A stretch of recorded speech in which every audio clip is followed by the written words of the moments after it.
Hello, ladies and gentlemen. Welcome to the Joe Emilio Show. I'm your host, Joe Emilio, and in today's episode, ladies and gentlemen, we've got a lot to go through. I made koshari. I spoke about it in the last episode. I'm going to show you guys how it came out. And then, of course, we're going to look at some headlines. I've got some good news for some of you guys, especially the people who are, you know what, we'll get into it later. And then, of course, my guest tonight is none other than David Ansara from Center for Risk Analysis. We're going to be talking about the private sector in South Africa. Is the private sector at all to blame, whether fully or partially, for the decay of South Africa? All that and a lot more, ladies and gentlemen, coming up. So stay tuned.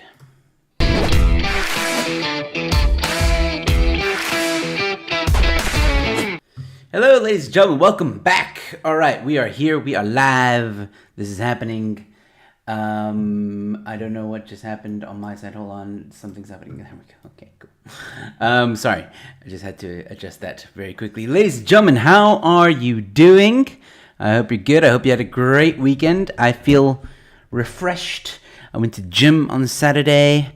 Took today and yesterday off, and now I'm going back to gym tomorrow morning. So after I'm done here, I'm just going to go straight to bed, wake up early, and go to gym, ladies and gentlemen. But I want to chat to you guys about some other stuff. But before I do, who is here? Hindu is already here. Hello, Hindu. I hope you are doing well. Anybody else that is here, please, just say something in the chats. I try and get to most of the comments as my show goes on. As I mentioned at the beginning, ladies and gentlemen, sorry, a bit of a hiccup or something coming up. As I mentioned at the beginning of the show, ladies and gentlemen, my guest tonight, 8 p.m., David Ansara. Ansara, it's an interesting last name. Ansara. He is from the Center for Risk Analysis, and we're going to be talking about basically the private sector in South Africa. Is it helping with the decay of South Africa? That's the question I'm going to pose to him. We're probably going to talk about some other stuff. He's a policy man. He knows his policies quite well, so we're going to get into that and hopefully learn something today, if at all anything. All right, Mork is here. Hello, Mork. Good to see you again. Mork, do me a favor, man. You like Star Wars. Have you heard of Saber Volt? I'm going to actually... Hold on. I will put a link in the thing. I'm actually, between us guys, I'm actually chatting to these guys. Well, trying to. I need to do a follow-up email. Because it would be great if these guys could sponsor me. Even if it's just 25% off a Saber or something. Because I couldn't believe it, guys. This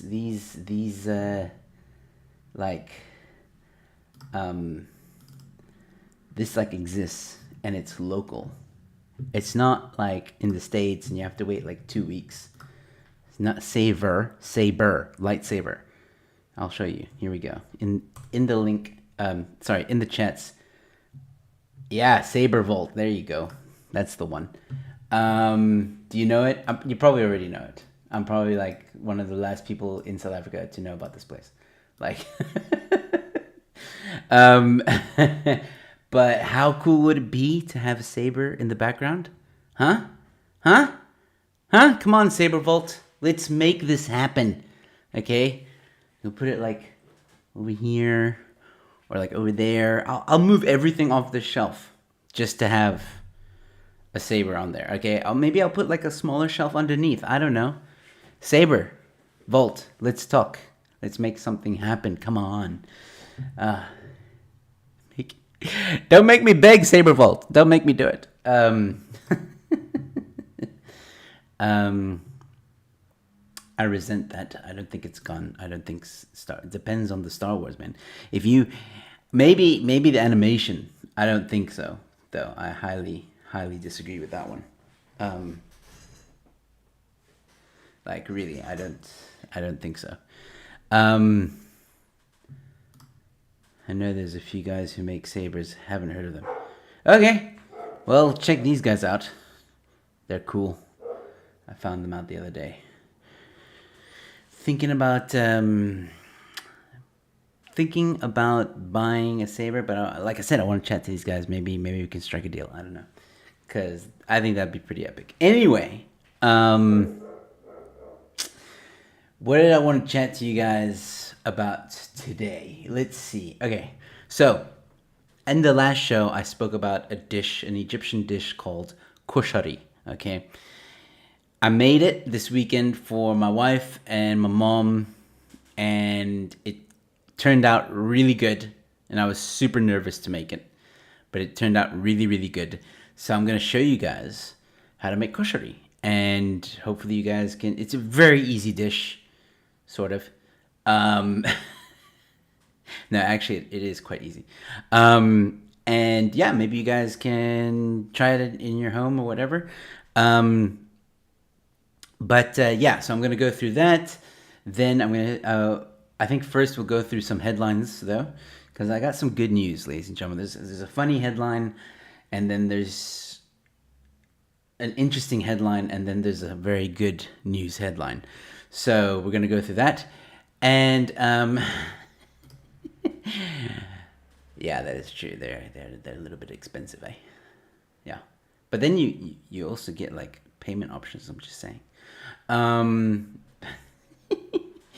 Anyway, so yeah, we're gonna go through that stuff now. That's what we're gonna talk about in this hour, and then at 8 p.m. my guest David Ansara will join. I hope you guys will stick around for that conversation, ladies and gentlemen. And Mork, don't worry, I haven't forgotten that I want you on my show with your partner in crime.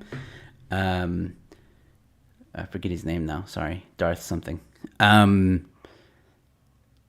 But I'll probably reach out sometime this month to make it happen. And this is why I'll probably have you on the show, is because like we'll talk about this, because I highly disagree with you. No, I'm kidding. I agree with you.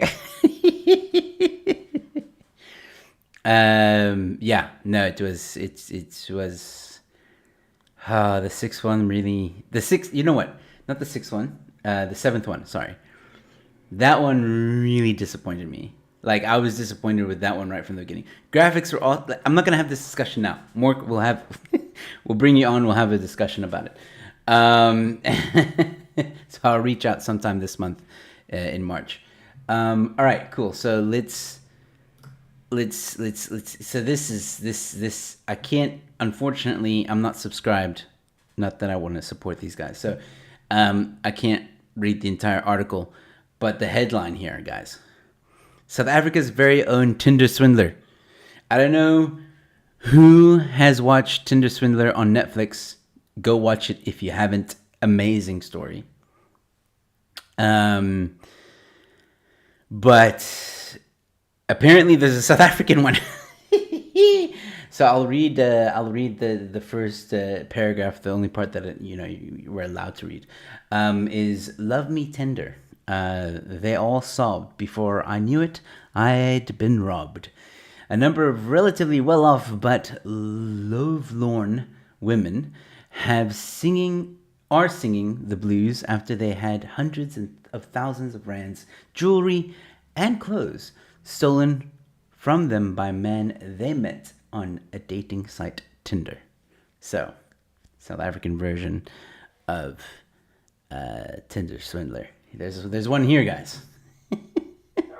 I don't know. Yeah, apparently this is him. Self-proclaimed influencer and business Amolino Namara. Photo from Instagram. I am tempted. What happens if we Google him, guys? Should we Google him? Do you guys want me to Google him? Should we do it? Like, let me know in the chats. Do you want me to Google him quickly? Yes, we can chat later. Hello, Deborah. It's good to see you here. And Kid Fury also here. The Tinder Swindler victims are kind of dumb. Hey, man, when you're looking for love, man, you do crazy things. Who on earth gives to somebody they met online? Well, I mean, he was quite smart in the way he did it. I mean, like, but then again, you know what? Like, I get what you're saying, kid, and I kind of agree with you. I do. But at the same time, it's like these women obviously desperate for love. Clearly never heard of the saying, if it's too good to be true, it probably is. And they just kind of went with it. So yeah. This guy takes them, across the country, private jet, buys a whole lot of stuff for them, you know. And I know, like, deep in your gut, you're thinking like, this isn't true, this can't be, but you want it to be true. That's the problem. They wanted it to be true, and boom. Because I think the majority of women figured it out. The majority of women are like, nah, this guy, it doesn't make any sense. Yeah. Anyway, what was I gonna? Yeah, do you guys want me to Google this guy though?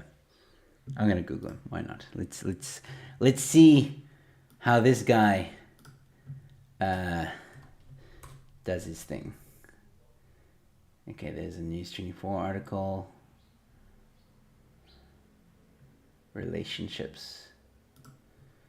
I thought it would. Okay, wait.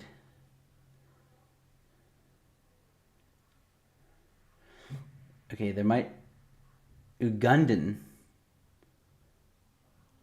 arrested. Is it the same guy though? Oh snap! It is. Ugandan socialite arrested in South Africa. Oh, so he was arrested. Okay. Sweating behind bars, South Africa, after he was arrested by undercover police in a busy Sandton street. Ooh, snap. He swindled at least 3 women, thousands of rand. He was paraded in court on Friday and remanded until March 4th for bail application hearing. Our very own Tinder swindler. There he is. Look at that.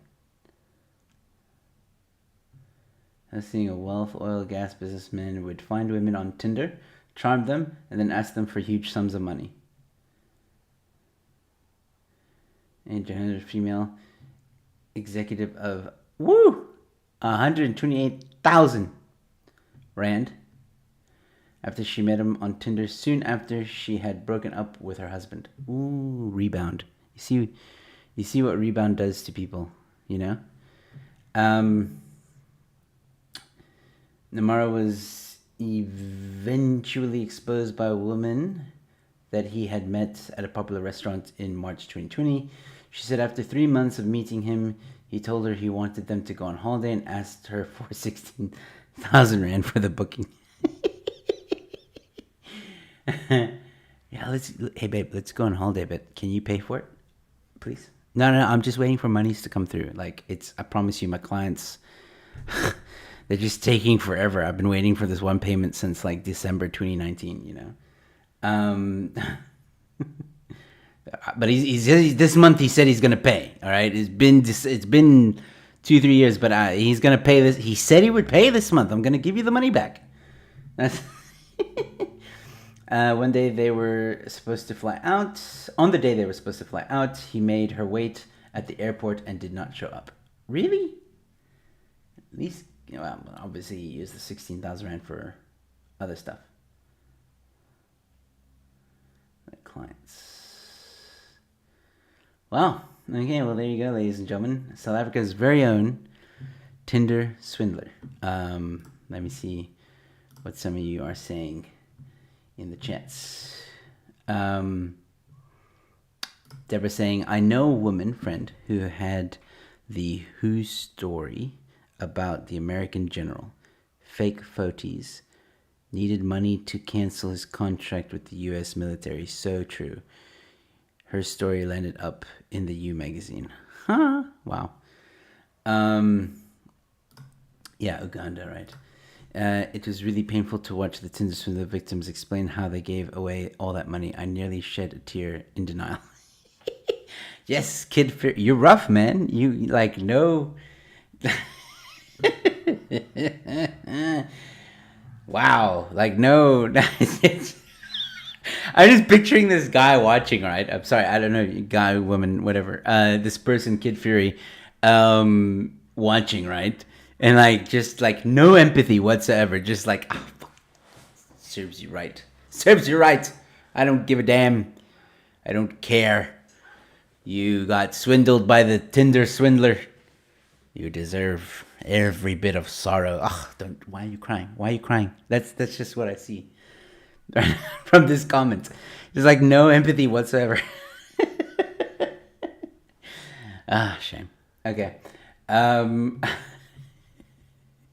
it's so mean. Um, let's see here. All right, so this is some interesting news. All right, so as we know, there's a lot of turmoil happening right now in Ukraine. Thoughts and prayers go out to the citizens of Ukraine. Yeah, it's a really tough time for them. War is never good, ladies and gentlemen. Hard to believe that we might be on the cusp of World War III at the moment. Hopefully not. I don't think it's going to go there. Apparently, Ukraine's doing really good at fighting. There's the Ghost of Kiev. I don't know if you guys know who that is. Basically, a fighter pilot who's like gunning people down, which is amazing. But hello, Paula. Sorry, Paul. I don't know why I said Paula. Poland. Paula. Thank you for tuning in. Yeah. So this guy doing amazing work. All right. But that's not actually what I'm going to show you guys. What I'm going to show you guys is this. Google Maps disables live traffic feature in Ukraine after reports it was, by the way, there's a bit of a typo there, being used as a tracker.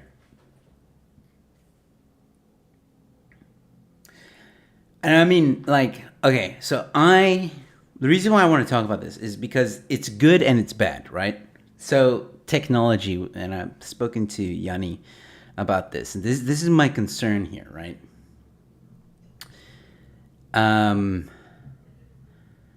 Tammy in the house. Yeah, I'm glad you're laughing, Paula. All right, so what was I saying? Oh yeah, all right. So this concerns me, but at the same time, it's like it's good news, but it's bad news at the same time. Let me explain. So while it's great that Google did this because the Russians were using it to track military movements from the Ukrainians and stuff like that, they were using the Google feature, live movement feature. I don't know what it is, what exactly it's called, but anyway, they were using it. Google said, we're shutting that feature down in the area of Ukraine or whatever. Or maybe they've switched it off entirely, completely, which is great. Okay, it's Google supporting Ukraine now, and obviously they don't want their tech to be used for like that, for warfare. I don't think that was the point of Google's little tracker thing to be used. So yeah, it's a feature that tracks live traffic in Ukraine. The tool is being used by some to detect military operations. They are following the Russia's invasion. Google told Vice it made the change to prioritize the safety of Ukrainians. So, this is where tech can always be used for bad. And this is where I'm like, maybe you should just get rid of it. Like, it's like, this is it. This is the point I was trying to make when I was chatting to Yanni about this stuff. Like, it's all good and well, you know. Oh, cool, my phone knows where I am and it tracks me, blah blah. You know, it's got its perks. This is where it's not a good perk. This is where it's like, bit of a problem, and I think they should just keep it off. Find other ways to learn about your customers. You don't need to be. Google doesn't need to be tracking us. That's just how I feel. Okay. Google doesn't need to know how many times I go to the bathroom. Google doesn't need to know that I went to the shop today to get milk. Google doesn't need to know that I took my wife out on a date. I get the feature, what it does, and that it shows, you know, it's part of the whole, like when you Google, like what restaurants are near me, and then all these things pop up. That's cool, you know, but like, I don't know, limitation. Anyway, it is what it is. It's here. I thought this was kind of cool, though. Google saying, no, we are not going to allow you to use our technology for bad. So good on you, Google. The one time I'm like, good on you, Google. I don't like Google very much, but I'll give credit where it's due. Anyway, just thought this was an interesting kind of slice of thingy. So I just thought I'd also read this part. Google's decision to disable the feature Lewis and others had used to witness the invasion comes a day after Ukraine Highways Agency called on citizens to dismantle road signs. So they're dismantling road signs in Ukraine. It's a good thing. Intended to confuse Russian troops. That's why they were dismantling the road signs. The agency made its announcement on Facebook, writing, "The enemy has a pathetic connection or direction. They do not focus on the terrain. Let's help them get straight to hell." Ukrainians are fighting, brew. They are fighting. They are here and they are fighting. They are fighting. Keep fighting, guys. Keep up the good work, man. So since the conflict began, Google has made other moves as a response. Google-owned YouTube blocked Russian-owned and Russia-funded media companies from monetizing. Woo! Google soon following suit to block the same types of companies from monetizing their websites, apps, and videos. Complete, just cutting off the money. Is it going to work? I don't know. I think Russia kind of anticipated that. But yeah, it's quite intense what's going up there. I mean, we've seen the videos. I'm sure anybody who's been on social media would have seen the videos that are going around. And like I said, hearts and prayers out to everybody, all the Ukrainian citizens. You know, it's just crazy how this one crazy man, Putin,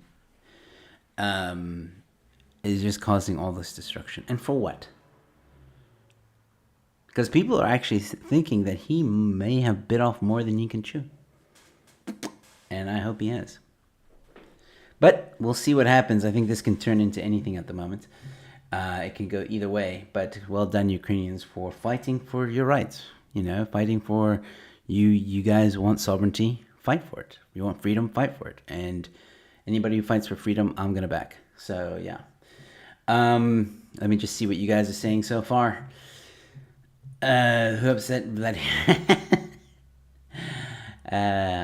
Nobody knows really. He's just, I don't know, he's kind of like a child. Like he's just having a bit of a tantrum at the moment. It's costing a lot of innocent lives.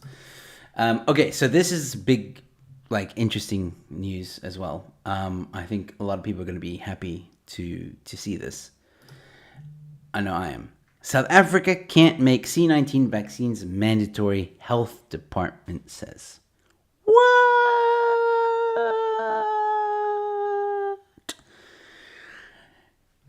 Well, I don't know who's had a sigh of relief right now, but I sure have. Acting Director General of the Department of Health, Nicholas Crisp. What a name, Nicholas Crisp. The name was so crisp they had to put it in. Said government hasn't made vaccinations mandatory because this would not be legal. Boom. That's all you need to know. On record, saying mandatory jab, not legal. In a news article in mainstream media.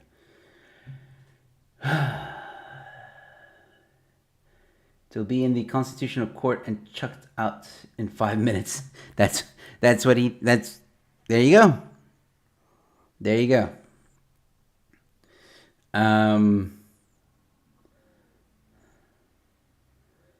I mean, obviously, he's saying he wants everybody to get the jab. He's saying it's not all in the health department's responsibility. But yeah, I mean, this is big, man, for the head of, or the acting director general to say something like this. All right. Well, may that be the first. I don't know. Maybe there'll be some retaliation from the government saying, "Hey, Crisp, shut the hell up." Who knows? But I think this is a good sign. So yeah. If you were receiving blah blah blah, some changes.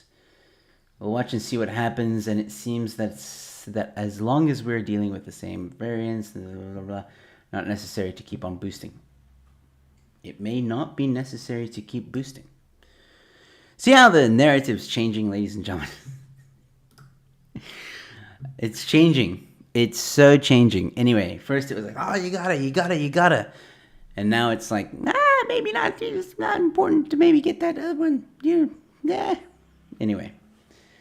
On mainstream media, ladies and gentlemen, mandatory jabs probably not going to happen. So I think we can all breathe a sigh of relief. I'll keep an eye. Maybe this will change tomorrow. Who knows? But I saw this today. I was like, okay, cool. 27th of February. So it was published yesterday. So yeah. Anyway, those are some of the headlines I wanted to share with you guys. What do you think? Let me see what you guys are saying.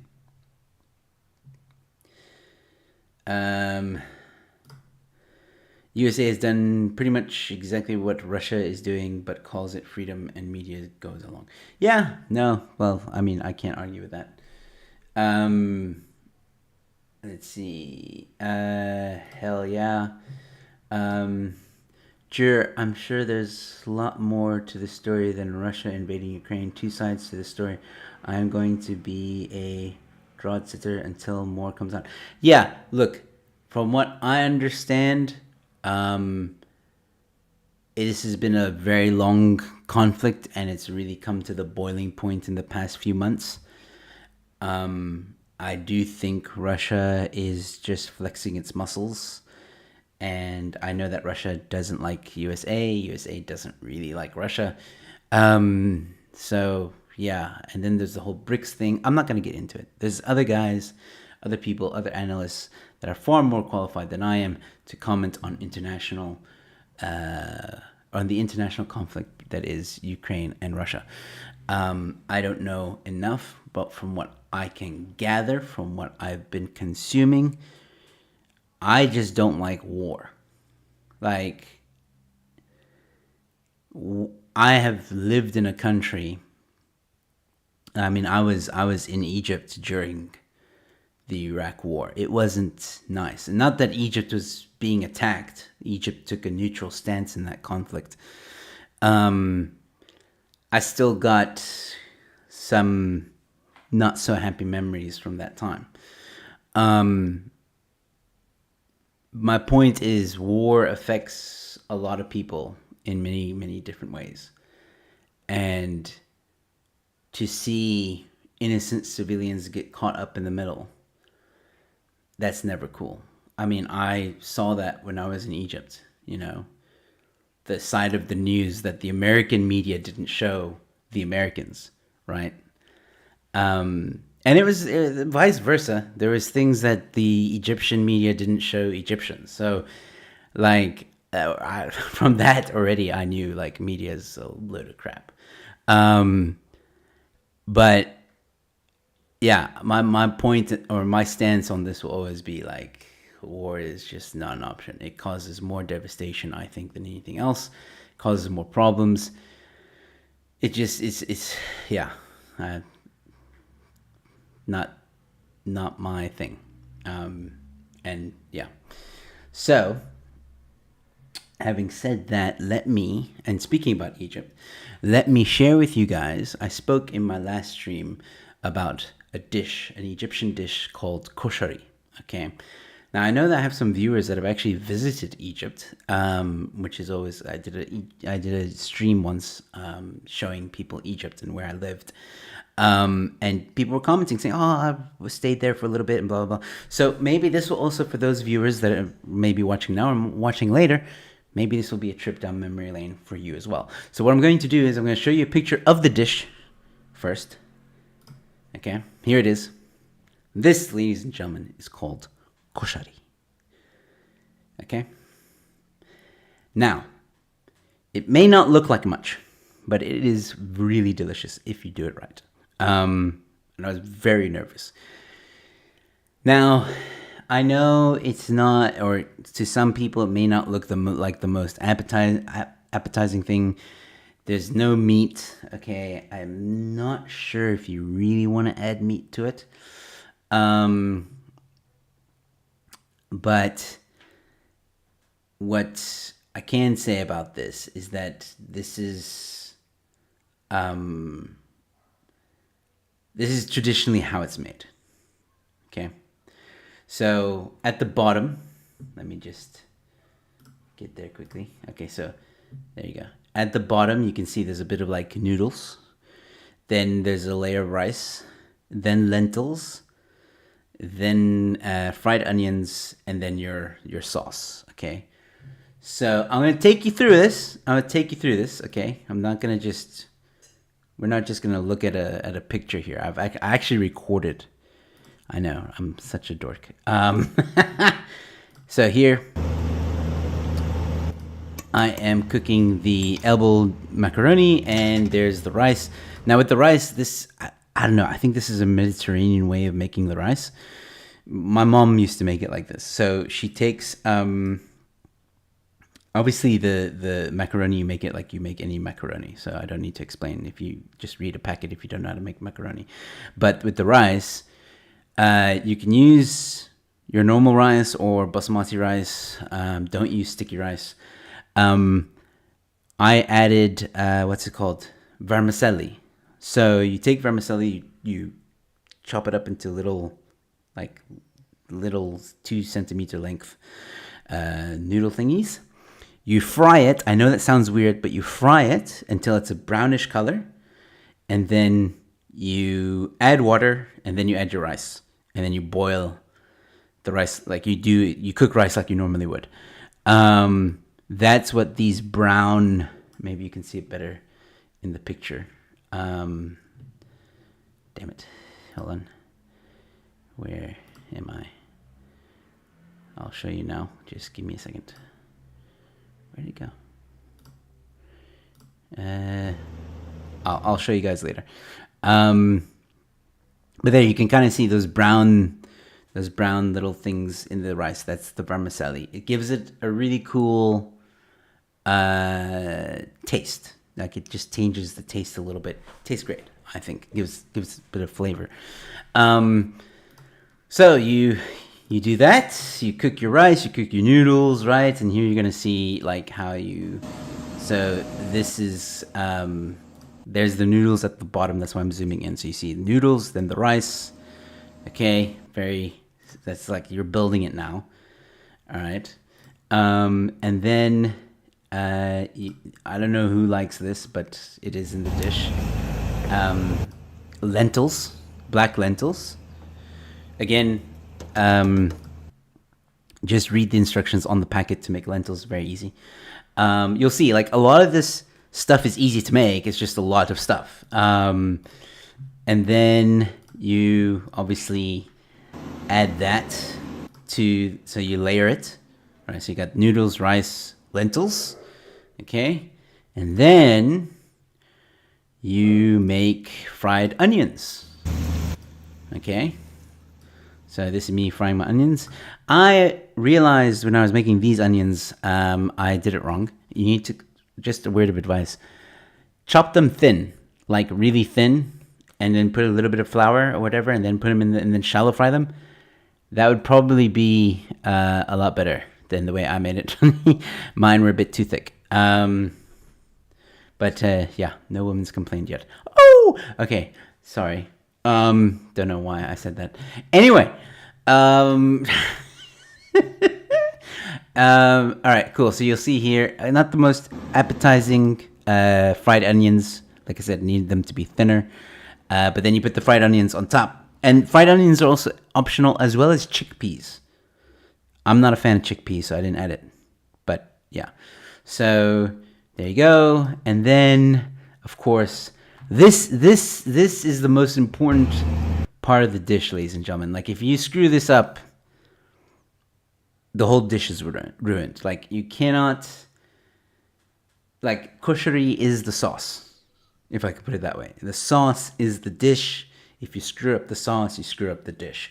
And the sauce is basically tomato paste, or you can use relish, but I recommend tomato paste. You add 2 cups of water or 1 cup of water, depending on how much tomato paste. Basically, for every 2 packets of tomato paste, you add 1 cup of water. And then you add coriander, 1 teaspoon, 1 teaspoon of cumin. You also need to fry diced onions and garlic before you add the tomato paste. Forgot to mention that, sorry. So you fry the onions first, diced onions. You fry, and it can be red or the normal onions. Then you fry a little bit of garlic, chopped up garlic or minced garlic, whichever one. And then you fry that. You don't make it brown, just until it's like translucent. Then you add the tomato paste. You mix that in. You add your spices, which is coriander, teaspoon, and a teaspoon of cumin.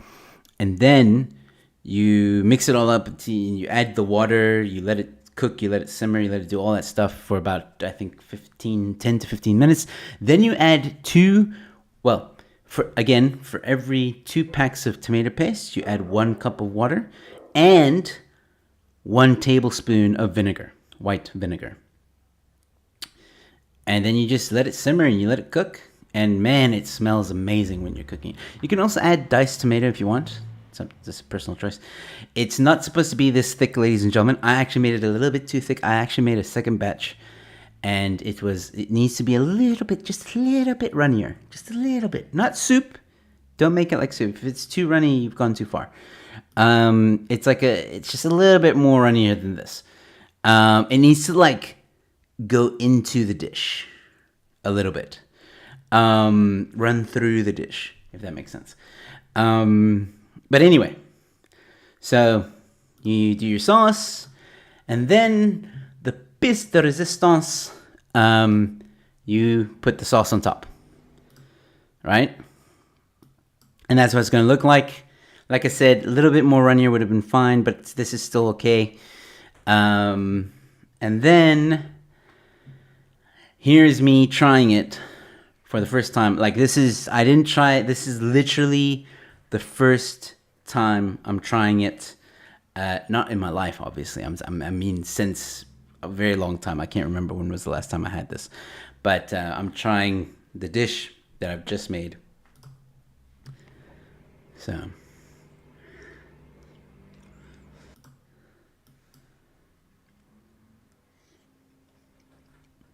make sure it was really good. It was really good. I was so nervous.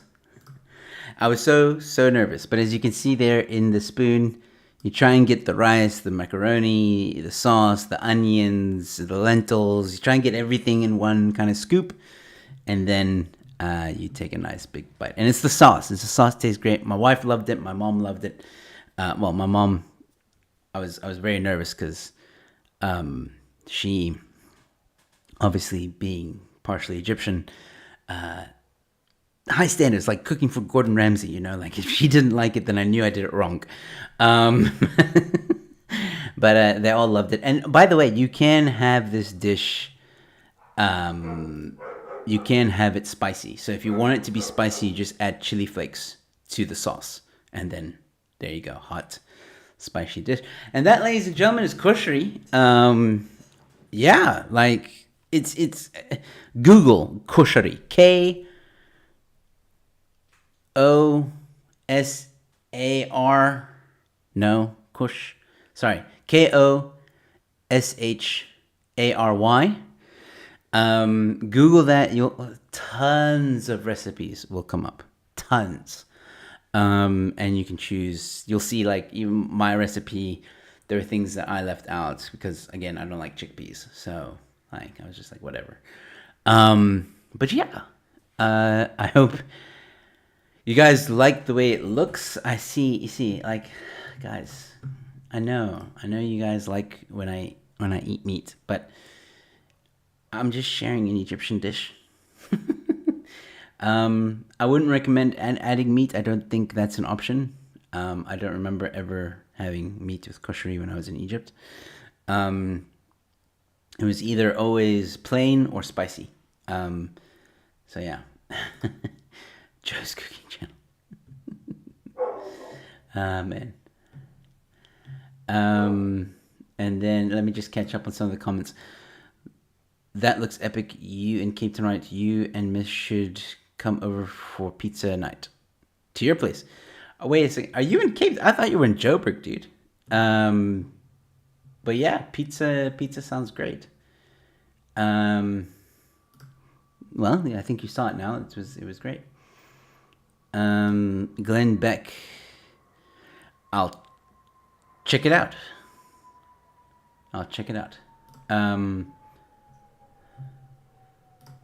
Try getting honey chutney and a leg of lamb, paint it on and bry it. Much better. As you I'm a meat lover too, guys. Okay? And that does sound delicious though. Honey chutney, leg of lamb. That sounds so good. That really does. Sounds so good. But yeah, like I bride 2 weeks ago. 2 weekends ago, sorry. Probably gonna bride again this weekend. Let me actually ask some of my viewers that are listening in right now, like some of you guys, like really, I want like honest feedback now. Burgers, all right? Like I know we see them in the movies and in sitcoms, and you know the Americans, bry hamburgers, right, or sausages. Sorry. Opinions, yay or nay? Because I still do that. Not like all the time when I bry. I mean, like I do bry my chops and my tomahawks and my steaks and all that stuff. I mean, I love a good juicy steak, you know, on the bry. But I sometimes, when I bry, you know, sometimes me and the missus will just be like, hey, we feel like making burgers on the bry. Is that a thing in South Africa? Do you guys do it? Because once I brought hamburgers to a bry and people gave me funny looks. And I was like, what? So I just want to know for some people that are watching, like, is it like sacrilege to do that? Is it like not cool to do that? You know, maybe some of you can help me out. I can't believe I'm asking this question, but yeah, I mean, like, I've got a few burger patties in the freezer that I'll probably make this weekend, or yeah, I'll probably do it on Sunday. I think Sunday might be a good day to do it. But yeah, let me know. Like, is it do people not do that here? I know bringing bry, like you bring your own chop and dop and whatever, but like once I brought hamburger patties and apparently it was a problem. Remember, life changing. That sounds delicious. Now I definitely want to get more strict with carnivore diet. Like this kushri dish was like a big, like I wasn't technically supposed to have it, but it was a special occasion. So, and I've been telling my my wife for quite a while that I wanted to make it for her. So we figured this weekend would be the weekend. But yeah, it's not a dish. Kushri is not something I'm gonna have on the regular. Very nice winter dish. I'll give it that. Like, very hearty and stuff. Like it's a good dish, but because of the macaroni and the rice, it's very starchy. And then the lentils. Yeah, it it does things to your stomach. If you have a sensitive stomach, I don't know. But then again, you know, if it's spicy, a lot of people like the spicy. Anyway, not to burgers, no to burgers, but sausages is cool. Really?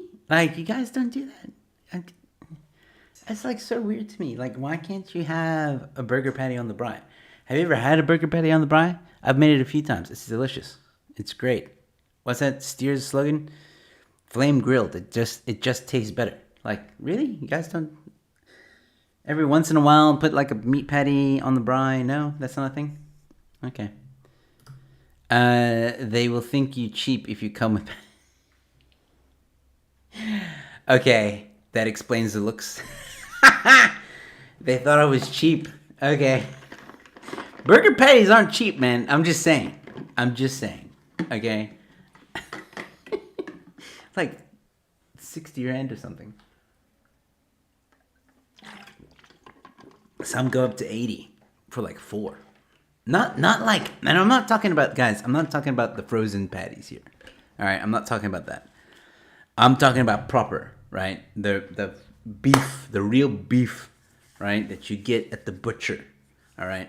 I'm not talking about the frozen aisle beef patties. No, don't even go there. Like, that's like a big no. Anybody, like, even if someone comes to my place with frozen patties, I'll kick them out. Like, no.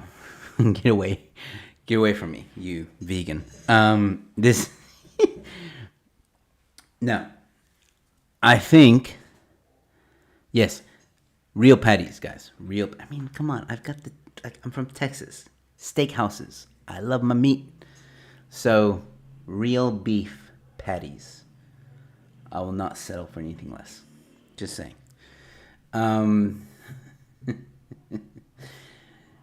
But okay, cool. So some of you, like, not really, don't have much to say. Cool. So, ladies and gentlemen, what time has flown by? I cannot believe there's only just under 10 minutes left before my guest joins me.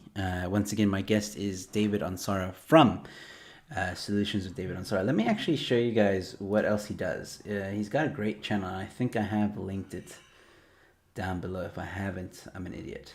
But but anyway, it's a really cool channel. It's a podcast channel, so he does interviews once a week. He's grown quite a bit, actually, quite quickly. Like, I'm actually kind of impressed. So this is local content, ladies and gentlemen. So if you want to support local, if you want to support the South African alternative media space, David Ansara is one to go for. Okay, he's already got 2,000 subscribers. I don't know how. He's literally been doing this less than a year, by the way. Less than a year, 2,000. So his content's good. And he interviews interesting people. I mean, he's got Bronwyn Williams, who's a futurist, economist. He's had Martin Plaut. He's had John Norberg, who's apparently a big deal. He's got, like, I don't know, like, crazy amount of followers on Twitter. Yeah, like, some of these people are big. He's interviewed Helen Zilla. He's interviewed, like, the list goes on and on. So, yeah, check him out. He also, obviously, part of Center for Risk Analysis, another great alternative media space, ladies and gentlemen. If you're sick and tired of mainstream media, these are the guys to support. Obviously, Ramon and Big Daddy Liberty and Ronaldo and Conscious Caracal, and again, the list goes on. Even Mork. I don't know, like, if he's comfortable with me saying that, but the Mork Rock Show, I would, yeah, definitely. So if you want some good analysis, they're a think tank, ladies and gentlemen. Really good content. So go check it out. I mean, they just hit 30,000 subscribers. 30,000. Last time I checked, they were 25. What happened? I've got to do more. These other people. Anyway. Yeah. So this guy, David Ansara, is going to be on my show in 10 minutes, ladies and gentlemen. 10 minutes. Get pork chops if you school if you want. It's like the minimum, right? It's like the minimum South Africans are willing to accept. Like, anything less than that is like, it's a problem. I don't like pork. My wife loves pork chops. I don't like pork chops. Like, let me rephrase. I like pork chops. I do. I mean, I'll eat pork chops. I'm not gonna be like, ugh, you know. Like, I love bacon and stuff, like rashers, Kessler steaks, all that stuff. But if I had to choose between a pork chop or a steak, I was just thinking now, would it be any steak? I just licked my lips thinking about steak. That tells you something right there.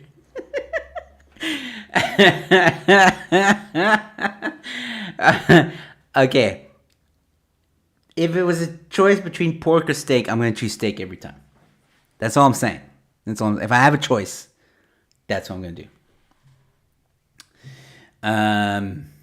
Yeah. Leg of lamb is great.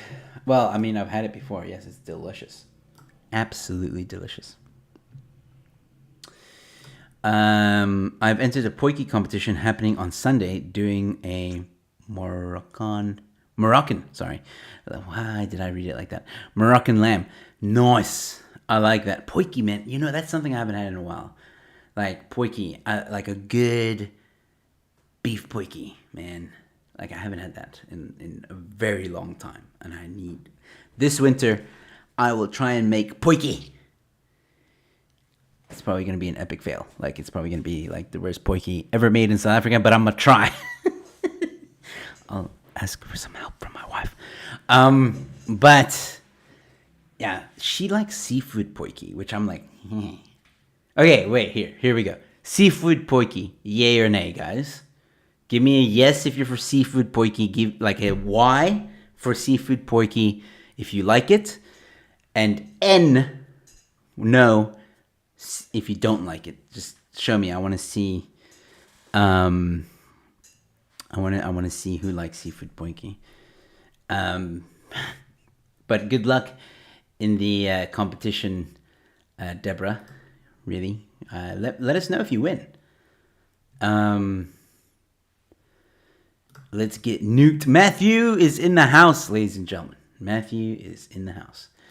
Hey there, Joe. Hey guys, Joe, did you get my joke? Yes, it's an old joke. I've seen it. I've heard it before. I send you jokes, man. They're fresh and they're exclusive. I just said it's been used before.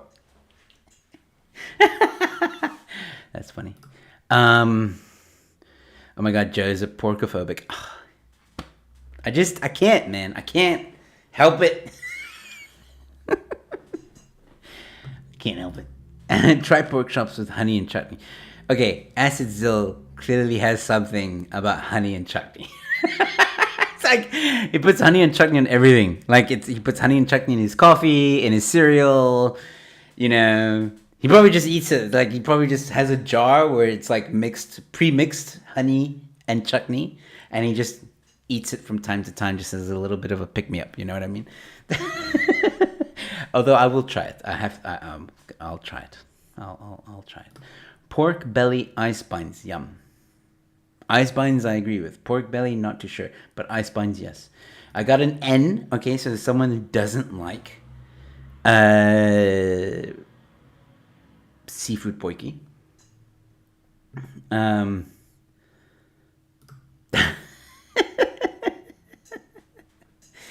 Guys, pork lives matter, okay? I love bacon, okay? Just because I don't love pork chops doesn't mean I don't appreciate a good bacon and other pieces of pork. I'll eat the pork, guys.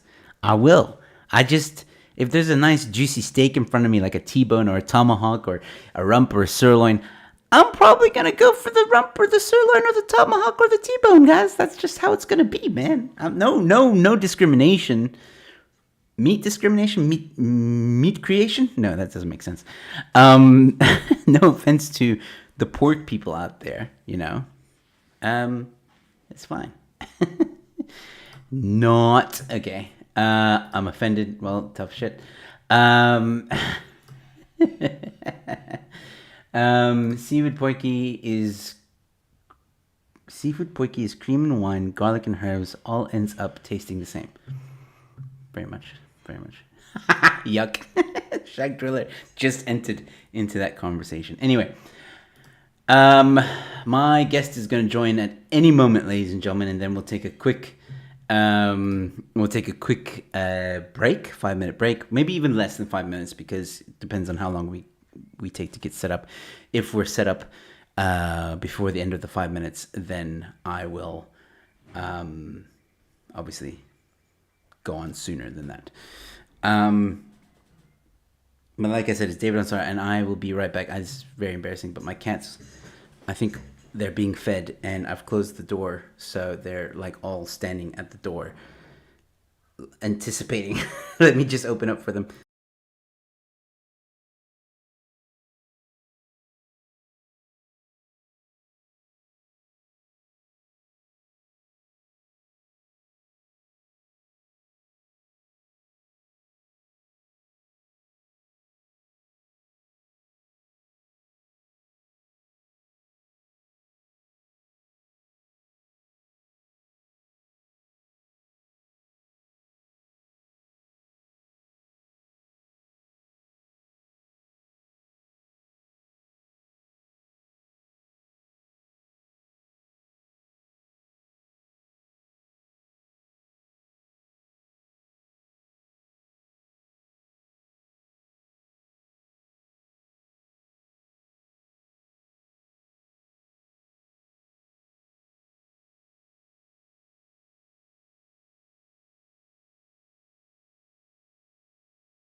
I just realized there's no sound. Thank you, Acidzil. Rookie mistake on my part. But what I was saying was, if this, like, you should package it, man. You should package it, and then, like, business idea. I mean, I don't know if this is a thing. I don't know if you can get this in the shops ready made. But if you can't, dude, you might be onto something. If chutney and honey is a thing, you're welcome. Yeah, I realized. Yeah, I put the mute on because, things were being said while I was letting the cats out. Anyway, waiting on the guest still to arrive. Okay, just got a message saying he's coming now. Okay. Kinky.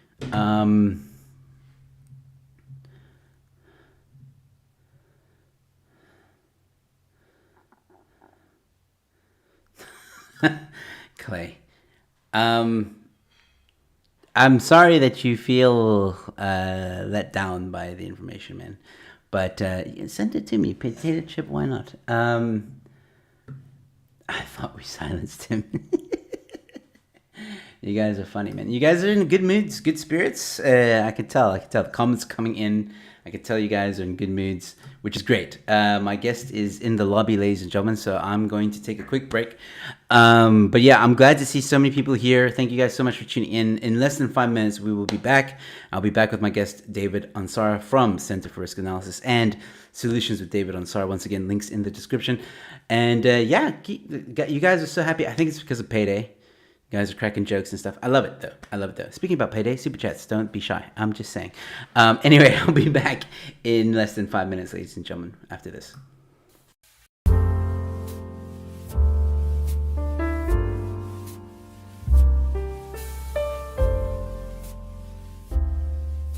Hello, ladies and gentlemen. While we're having a bit of a break and while we're here, I just thought I would let you guys know that you can become a member to this channel. When you become a member to this channel, there are 2 tiers. There's the Support Act and the Headliner Act. Each tier has its own perks. I'm not going to go into all the details right now, but just click on the join button, usually right next to the subscribe button. If you haven't subscribed yet, by the way, subscribe. If you want to become a member, it would be greatly appreciated. It really goes a long way to supporting the channel and helping me to continue to create content for you guys. And just in case you might be interested, for some of you who may not know, I am also a stand-up comedian, and I have a one-man show coming up in June of this year. There is a link in the description with all the details that you need to know, when, where, and how much, so please go check it out in the description below. There's also another show that I'm doing with fellow comedians. You may have seen our Say What show on this channel or the Late Night Chat show on this channel.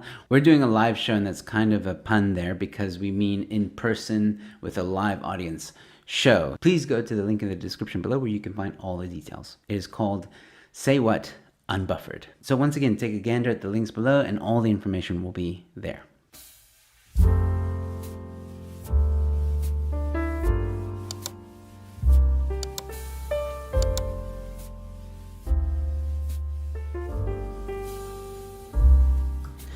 Hello, ladies and gentlemen. Welcome back. I told you it was going to be less than 5 minutes. Here we are, ladies and gentlemen. My guest tonight, David Ansara from CRA, Center for Risk Analysis. Once again, links in the description. David, how are you doing, man? I'm fantastic, Joe. Always good to be on your show, and great to have everyone join us tonight. Fantastic. Just I forgot to mention to you. Sorry, I should have mentioned this to you before you came on. If there's a bit of a lag, there's a up and down arrow somewhere, a symbol somewhere on your side. Ah, If you yeah, click it, got it. yeah, it will solve the lag issue. Um, I'm always getting confused between up and down, so forgive me. no worries. Um, cool. So, ladies and gentlemen, what we're here to talk about tonight is David Ansara. Correct me if I'm wrong, but you know policy, right? Like that's like your thing. You like read policy, you analyze it, correct? Yes, that's a fair assessment, and not only just read it, but try to convey to our clients, who are a number of corporates, individuals, small business owners, foreign embassies, etc. What are the risks that lie in those policies?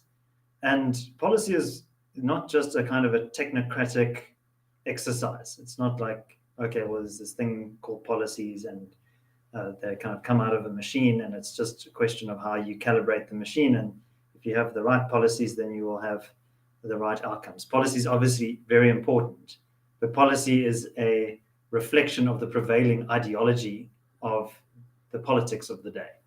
And so we always tell our clients that policy is downstream from ideology. And so we, I think, do things a little bit differently at the CRA, is that we try to unpack what are the ideological drivers behind, for example, South African politics, the African National Congress as the incumbent party that's been in power for, what is it now, since 1994, 28 years and counting. So we at the CRA have been doing that for many decades, and yeah, hopefully we can get into some of those policies and how they impact on not only businesses but ordinary people's lives on a day-to-day basis, in this discussion tonight. Yeah, that's absolutely the plan. But before we do, I just want to say hi to Amy. She's joined us. Hello, Amy. Thank you so much for tuning in. And Clay Wilson letting you know, Dave, that he's a subscriber to CRA and he enjoys your written pieces on the Daily Friend. Oh, thank you very much, Clay. And Good to know Matt, that somebody's reading it. and Matthew wants you to know that David looks Amish, but with a nice shirt. I'll take that I- as a compliment. Yeah, so ladies and gentlemen, do send in your questions and I will keep an eye on them and I will ask them towards the end of our discussion. There's just a few things that I want to speak to David on right away. But like I said, don't be shy, ask your questions. I will get to them at a later stage. Acid Zill, I see you and I will ask him later. Okay, so David, the reason why I wanted to get you on the show to chat about it is because like you just explained what you do and I think it's great. And you're just the man I need to talk to about this because I've been told on social media that the private sector of South Africa is either partially to blame or actually a lot, like a big part to blame also for the decay of South Africa. This one individual that I was speaking to was saying that how I'll disclaim and say that he is a Marxist, so take it with a pinch of salt. But it's explaining how capitalism is the problem, and so many people are still poor. Capitalism hasn't helped South Africans get out of poverty, and blah blah blah. And I watch obviously a lot of CRA. I enjoy your channels, and it got me thinking. Like, surely it's not capitalism as it is. It's more the policies of the ANC. Am I correct in saying that?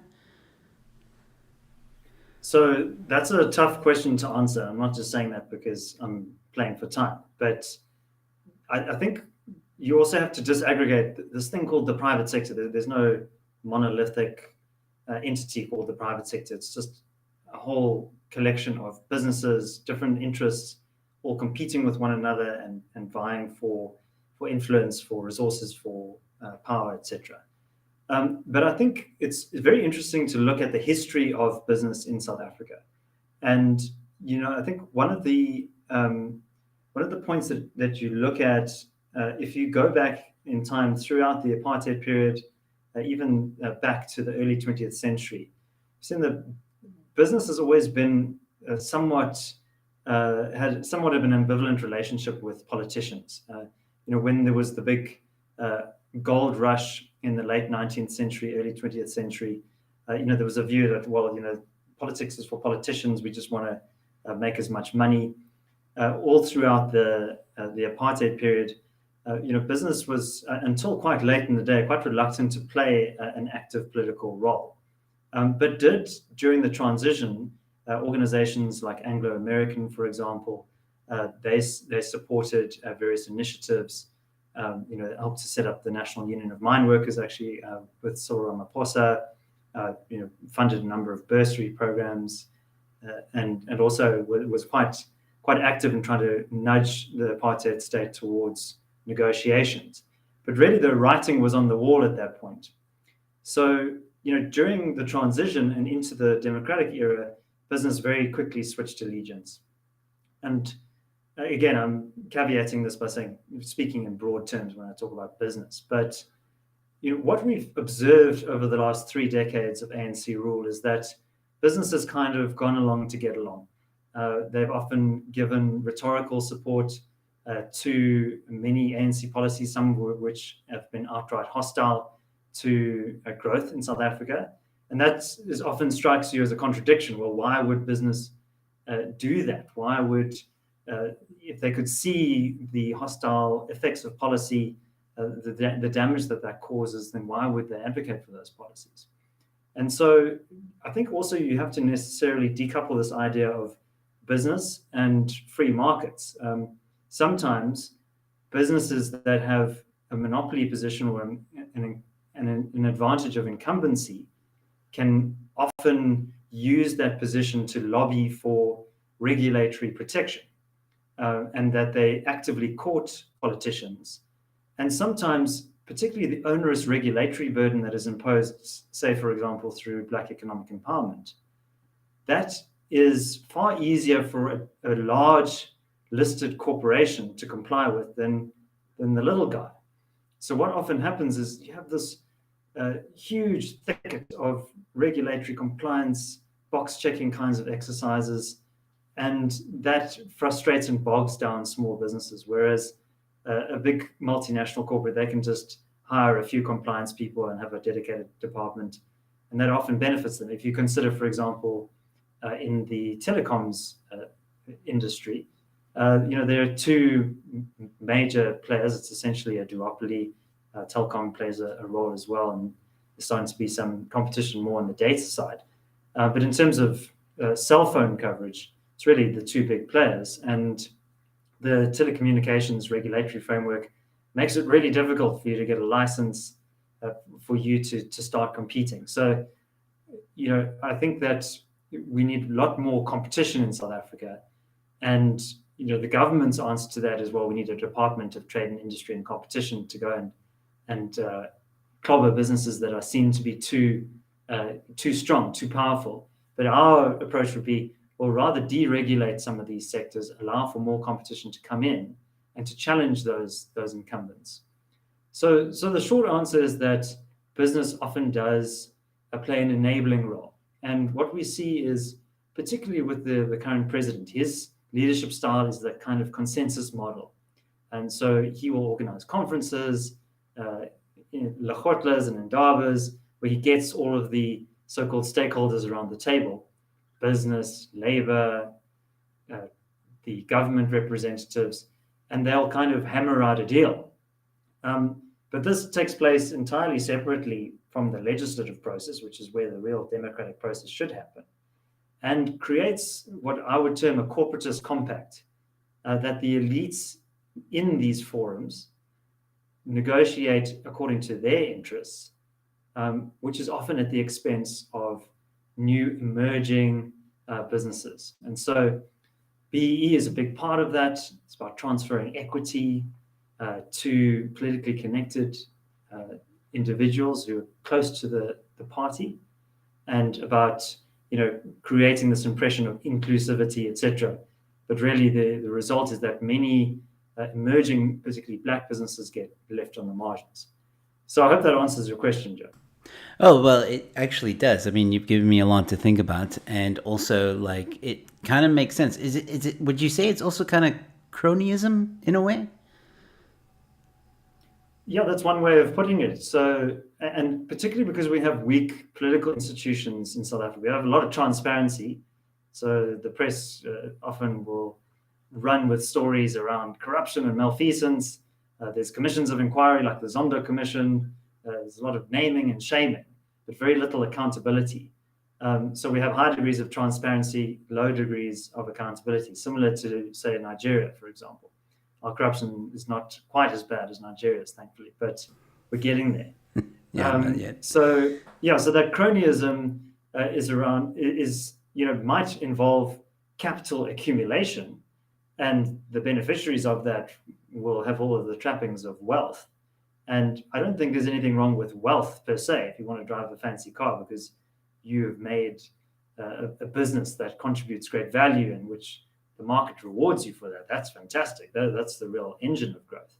But when it's because of your proximity to the state, your ability to access a procurement contract on a preferential basis because of preferential procurement policy, then that's quite damaging. That creates this class of crony capitalists that you referred to. And so you want more capitalism, less cronyism. And capitalism involves free individuals competing in an open market, light touch regulation, and the state playing a much smaller role, more of an oversight role, rather than its current role of trying to pick winners and losers. Yeah, thank you so much for explaining it the way you've just explained it, because those are the words I try and explain to some people, because it's exactly what I thought in a way, what you just said. And I try and you're much better with words than I am. So I'll just clip this and send it to people now when they when they give me a hard time.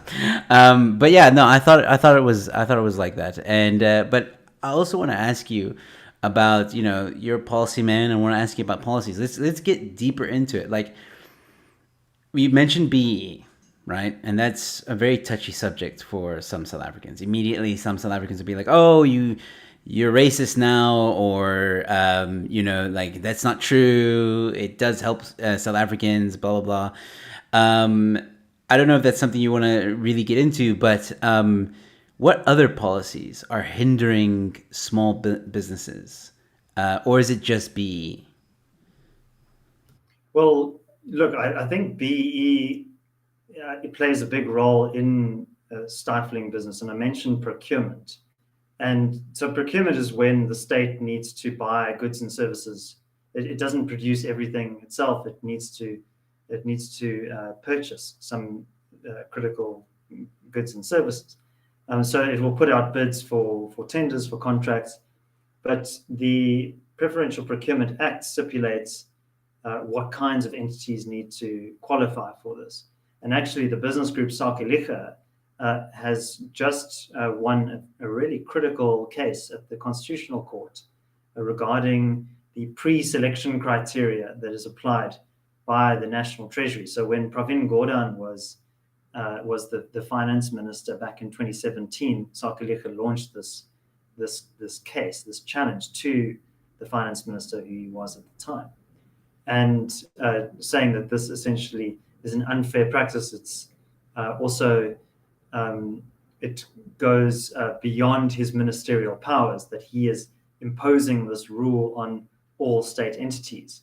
The Rule of Law Project advocate Mark Oppenheimer, who I think was on your show last week, his representation was that this flies in the face of the non-racialism provision of Chapter 1 of the Constitution, which is one of the founding principles of the Constitution, which you may have noticed doesn't get mentioned very much, even by the Constitutional Court itself, which is lamentable. But nevertheless, the Constitutional Court, in a split judgment, came out in favor of Sakelicha. But now we're seeing the National Treasury is saying they want to put a moratorium on all procurement contracts until they've clarified this and rewritten the legislation, which means that the normal functionings of the state are essentially put on hold for a while, which seems to be to the disadvantage of ordinary citizens who rely on state services. So I think that shows you the role of ideology there, because you would think, well, we're dealing with low growth environment. We need the state to be lean and efficient. And the president has said we need a capable state. But how committed is he to this idea of the capable state if he's going to effectively lock out so many businesses from potentially doing business with the state? Our advice, by the way, is to hedge yourself against that and don't do business with the state. Often it can be quite tempting to see this lucrative state contract, but those processes are so abused. The state can then use that relationship as leverage over you. That's why another reason why you see often businesses a bit reluctant to openly criticize the state is because they have a commercial relationship with the state and they don't want to rock the boat. That's nothing new to the particular time that we're in. That's something that's characterized business throughout South Africa's history, but that's one of the reasons, just per our earlier discussion. Yeah. But, so just getting back to the ideological point, if this doesn't make sense for the proper functioning of the state, why then is the government so intent on imposing that? There must be some other motivator that is prevailing upon them. And there again, you have the very kind of racial nationalist element of the ANC coming through, that we need to use the state and we need to use the levers of the state to benefit our people. And that really flies in the face of the kind of non-racial ethos that the new South Africa was founded upon. And that first chapter of the Constitution really so beautifully articulates that. So you see there's a tension there that on the one hand, the ANC said, oh no, we're constitutionalists and we're committed to upholding the Constitution. On the other hand, they fly in the face of some of those core values and also want to amend the Constitution. Luckily, they weren't able to do that in December last year. So I think that demonstrates to you, A, how damaging some of the policies can be, and B, how ideologically motivated those policies are. No, absolutely. I think you make a good point about the Constitution. What chapter was it about the racial stuff? Chapter 1. Chapter 1. So the first chapter, when you open the Constitution, that's what it's talking about, and they are being hypocritical in a way about it. So yeah, well, I guess that tells you everything you need to know about the ANC.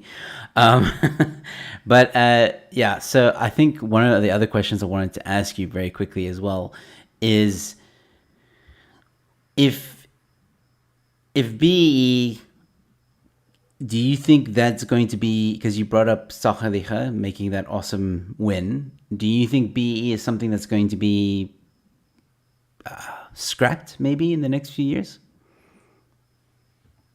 So I wouldn't bank on the ANC voluntarily withdrawing it. And I think it's important to note that the ANC's philosophy is really rooted in a kind of 1960s style Marxist-Leninist kind of approach. And the Morogoro Conference in 1969 was when the ANC formally adopted the principle, the strategy of the National Democratic Revolution, which very simply aimed to capture the state through a bourgeois revolution, through a democratic election or some kind of transition to power. Then the second phase is the NDR. That is the capture of the state in its entirety and using the state basically to dramatically redistribute wealth, to impose the will of the people, and also to bring about the second socialist revolution in the country. So the first phase is the bourgeois revolution. The second phase is the socialist revolution. This is all over ANC policy documents. You can go and look it up on the internet. It's not just a conspiracy theory or my reading of the situation.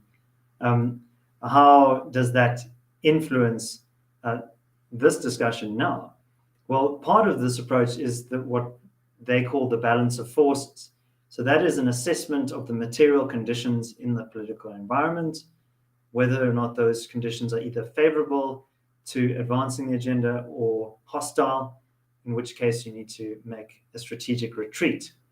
So often what will happen, and this is another reason why business sometimes misreads the ANC's intentions, is that the ANC will advance a proposal, so expropriation without compensation or national health insurance, and it will push it as far as it meets resistance from embedded interests. And if that resistance is strong enough, it will engage in that strategic retreat. But that doesn't mean that the policy is off the table. So, for example, with EWC, the constitutional amendment process failed to go through Parliament in December, so the constitution remained intact. But then there's the EWC bill. So on the one hand, that process is withdrawn, but then on the other hand, there's now this separate piece of legislation which seeks to impose expropriation through another means. So that shows you that there's this constant swinging of the pendulum back and forth. And I think that that's really critical in terms of understanding where business sometimes missteps. Is business will often engage in good faith. They'll say, okay, well, look, there's this EWC proposal on the table. Let's try and get around the table, all the parties, and let's try and just give our case. And if we give it in a rational way, if we articulate ourselves well, and if we have a polite cup of tea with the minister, then he'll see our point of view, and then he'll change his mind. That's not how an ANC cabinet minister works. He works through this contest of power, and it's only until you meet a corresponding force that he will then withdraw. So that's why it's also important to engage in hard advocacy and to say, well, no, here is a line in the sand. You can't go further than this. Property rights are a fundamental part of a market economy. They are the foundation of wealth.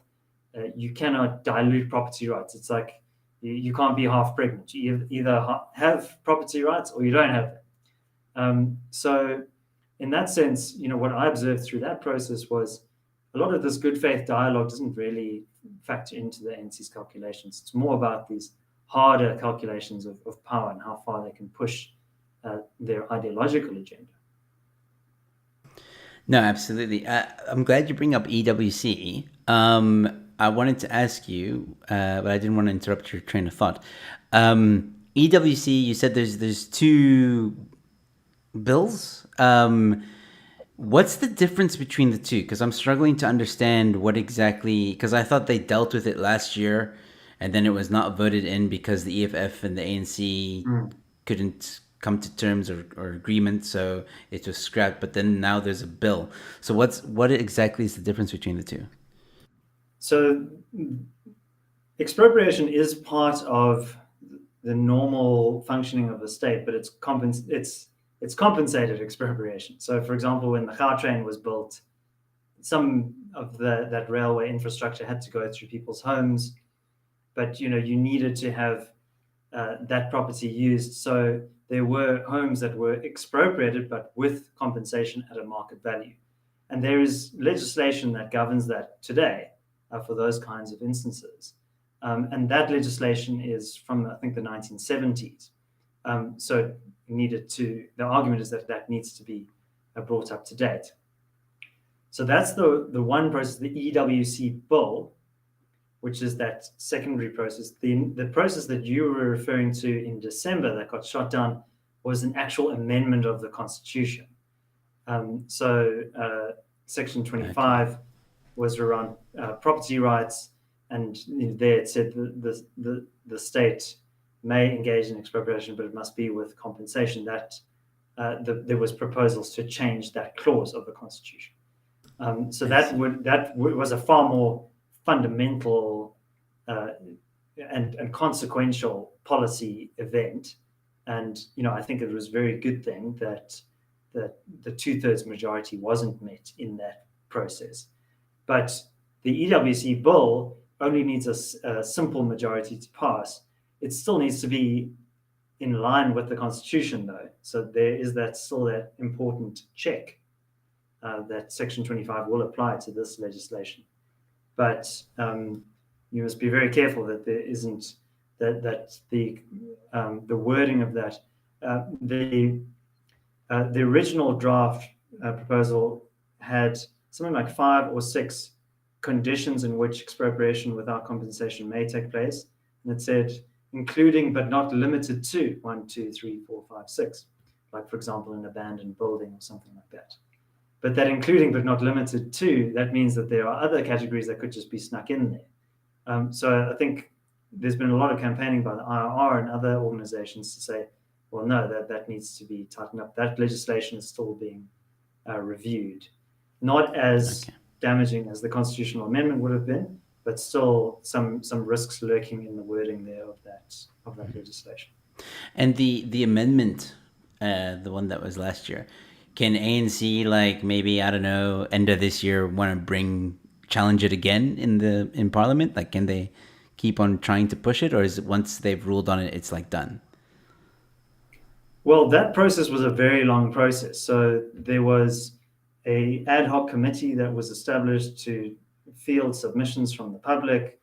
There were all sorts of hearings. A lot of those were kind of sham processes where supporters were bussed in. This was kind of pre-COVID, just before COVID.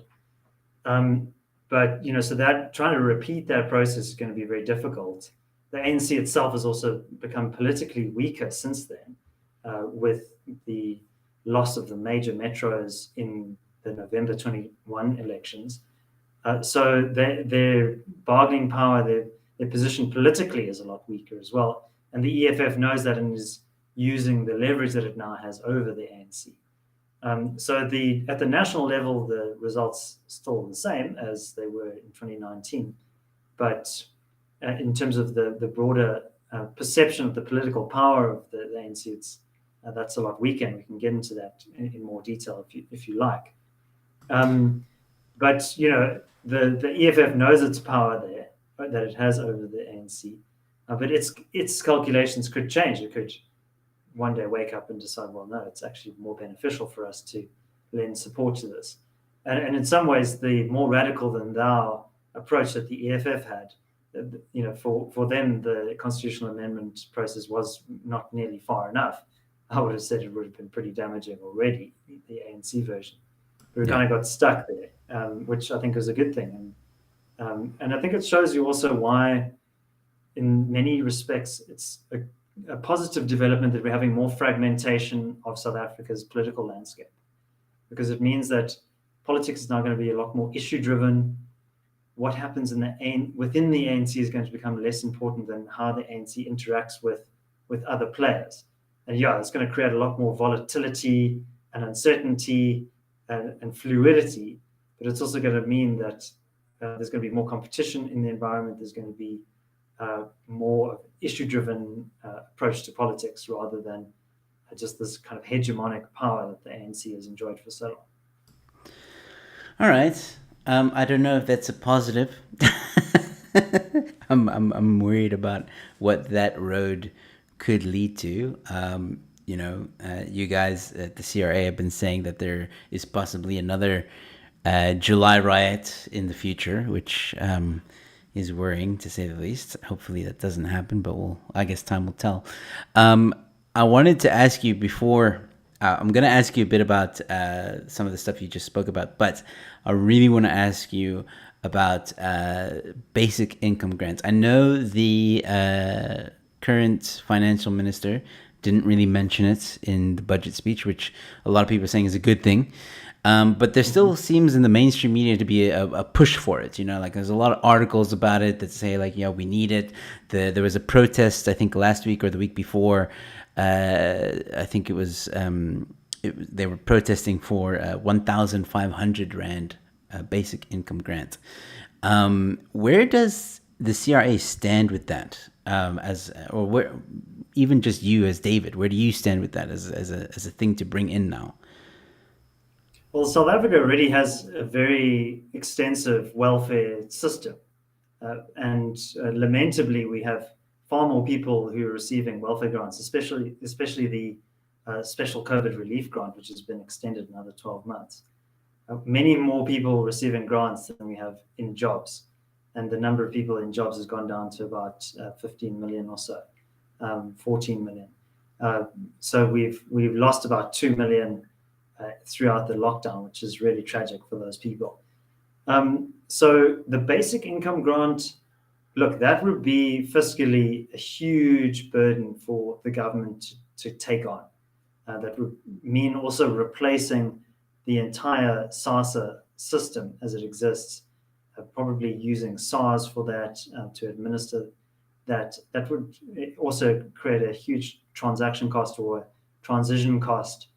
And the SASA system works pretty well, actually. It's a non-racial system, which is one of the few non-racial policies in South Africa these days.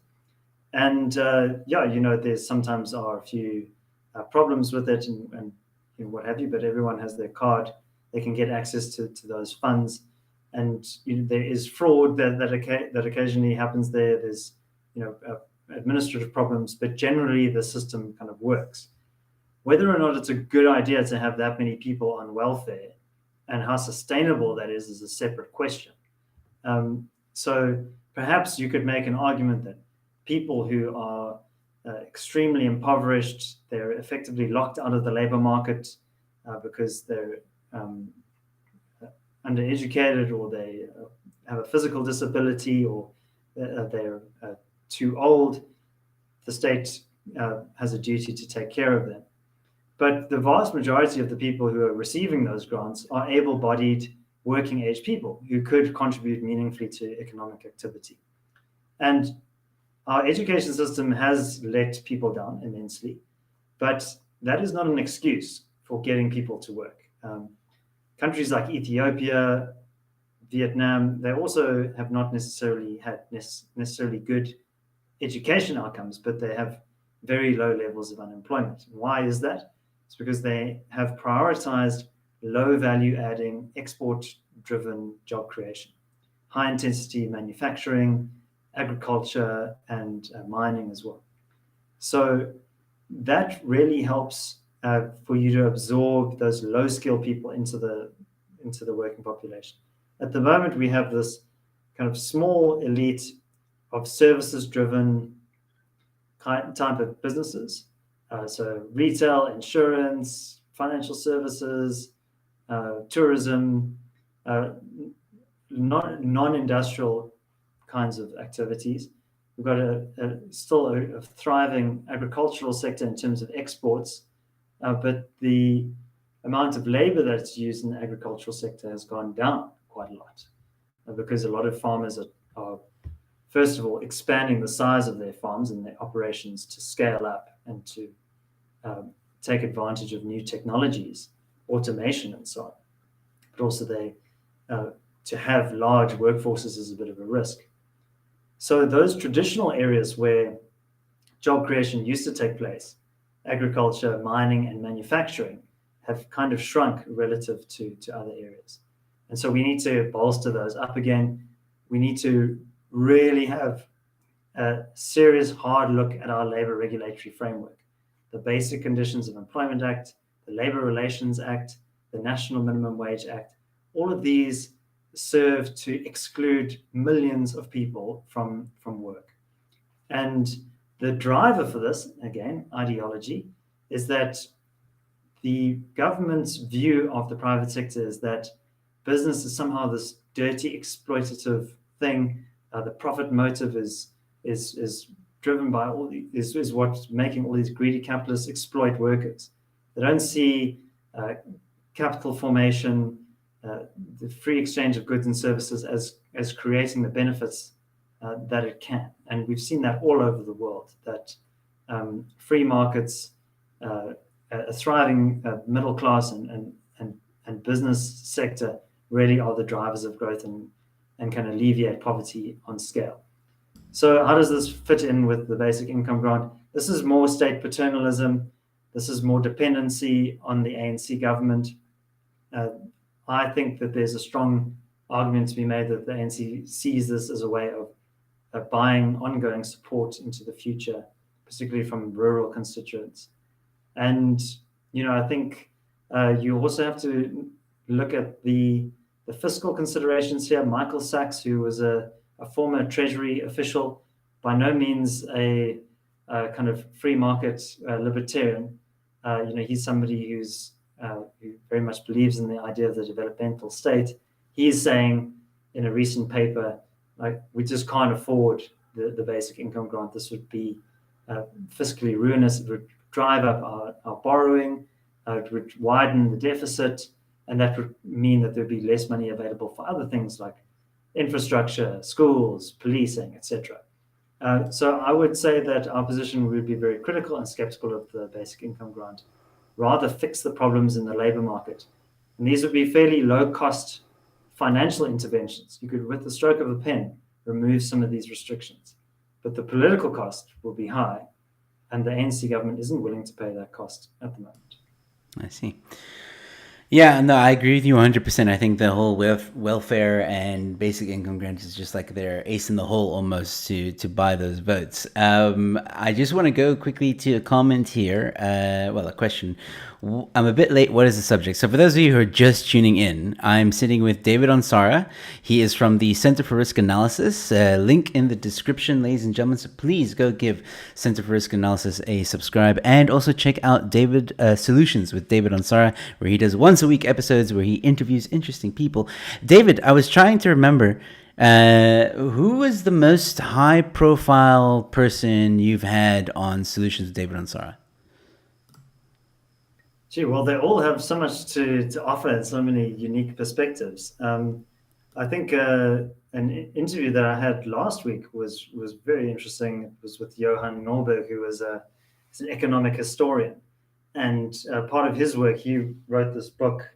I've actually got it over here. It's called Open. And it's a fascinating story of the role of free trade, of the free movement of people through migration, and also this kind of an attitudinal position that many societies that are more open to outside influences are actually end up being more receptive to new ideas, more innovative, more technologically advanced.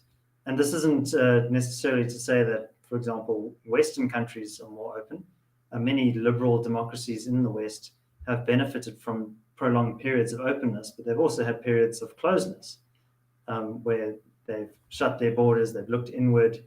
The same is the case in Asia, for example, in China. There's been many cycles of periods of relative openness and closure.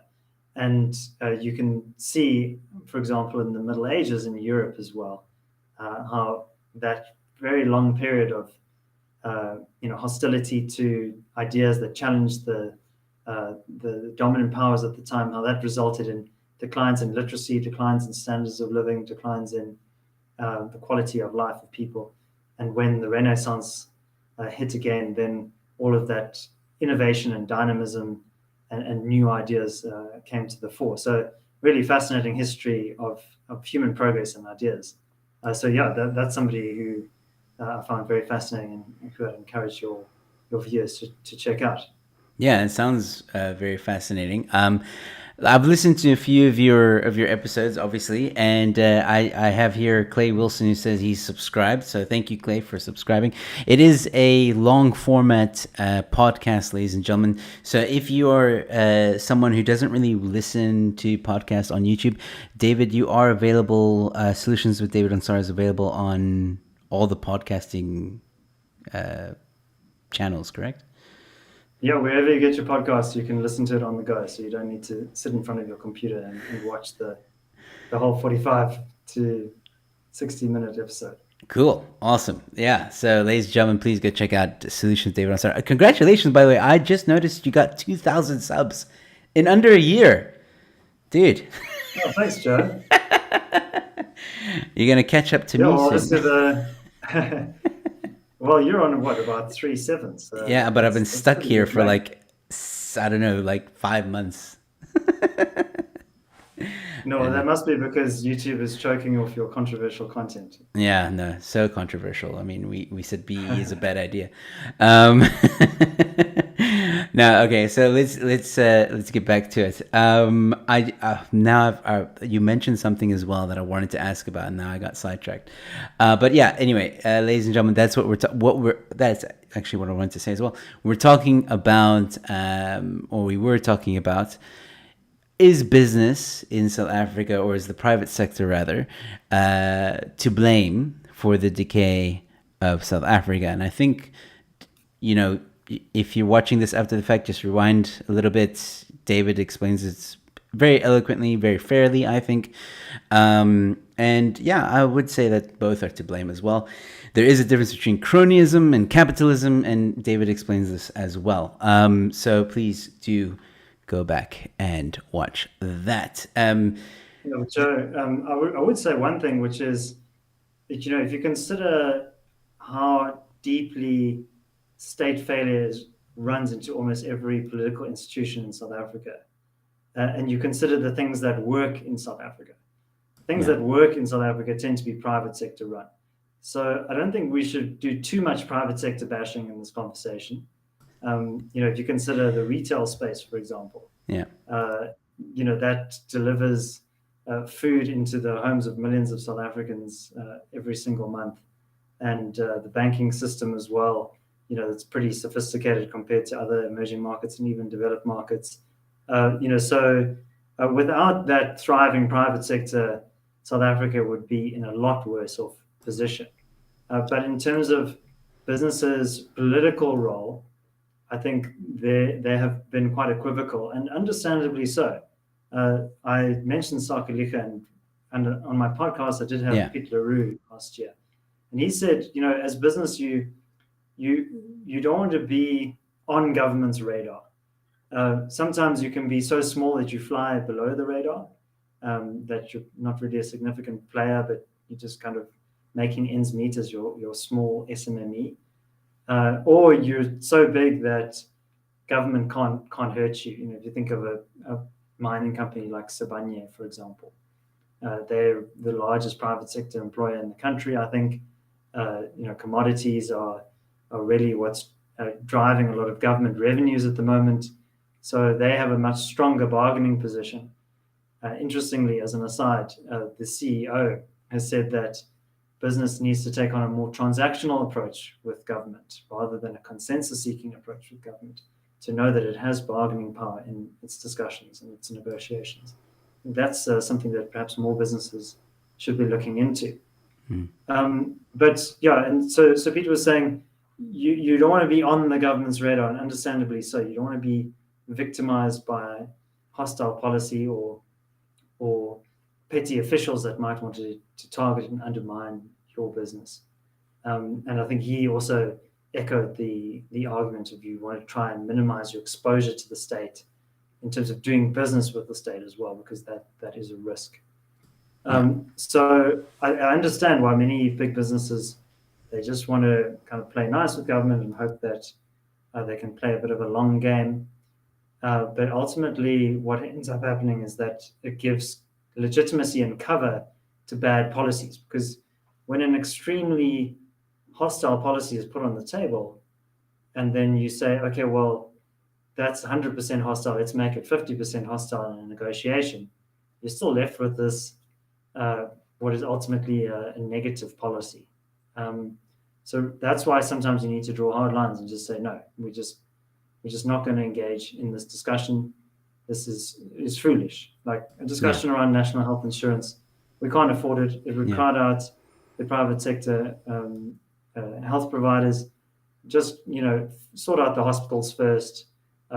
Do the basics of public healthcare right before you try to create an ESCOM of healthcare that will be looted and prone to all sorts of governance failures and so on.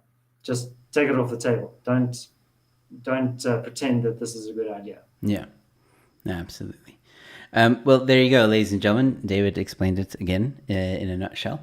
But there's more details if you rewind. And then Tracy actually reminded me what I wanted to ask you, because she says here, small companies cannot afford minimum wage, which leads to less employees.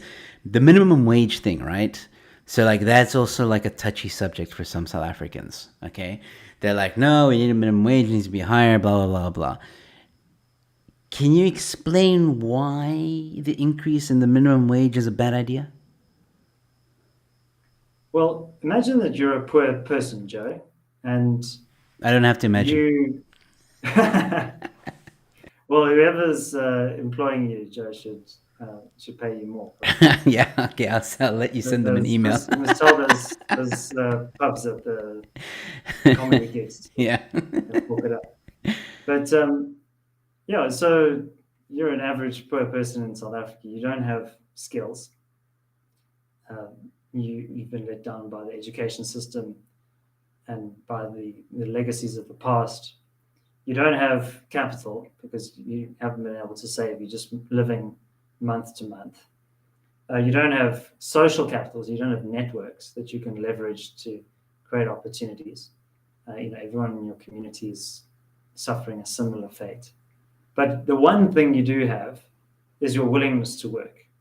You're willing to go and stand on the side of the street with a little cardboard sign saying, "Yeah, I can do your painting. I can do your hedge trimming." And so what you're effectively saying to that person is, sorry, we don't think that the price that you're willing to work for is sufficient. That's indecent, to use the terminology that the government uses.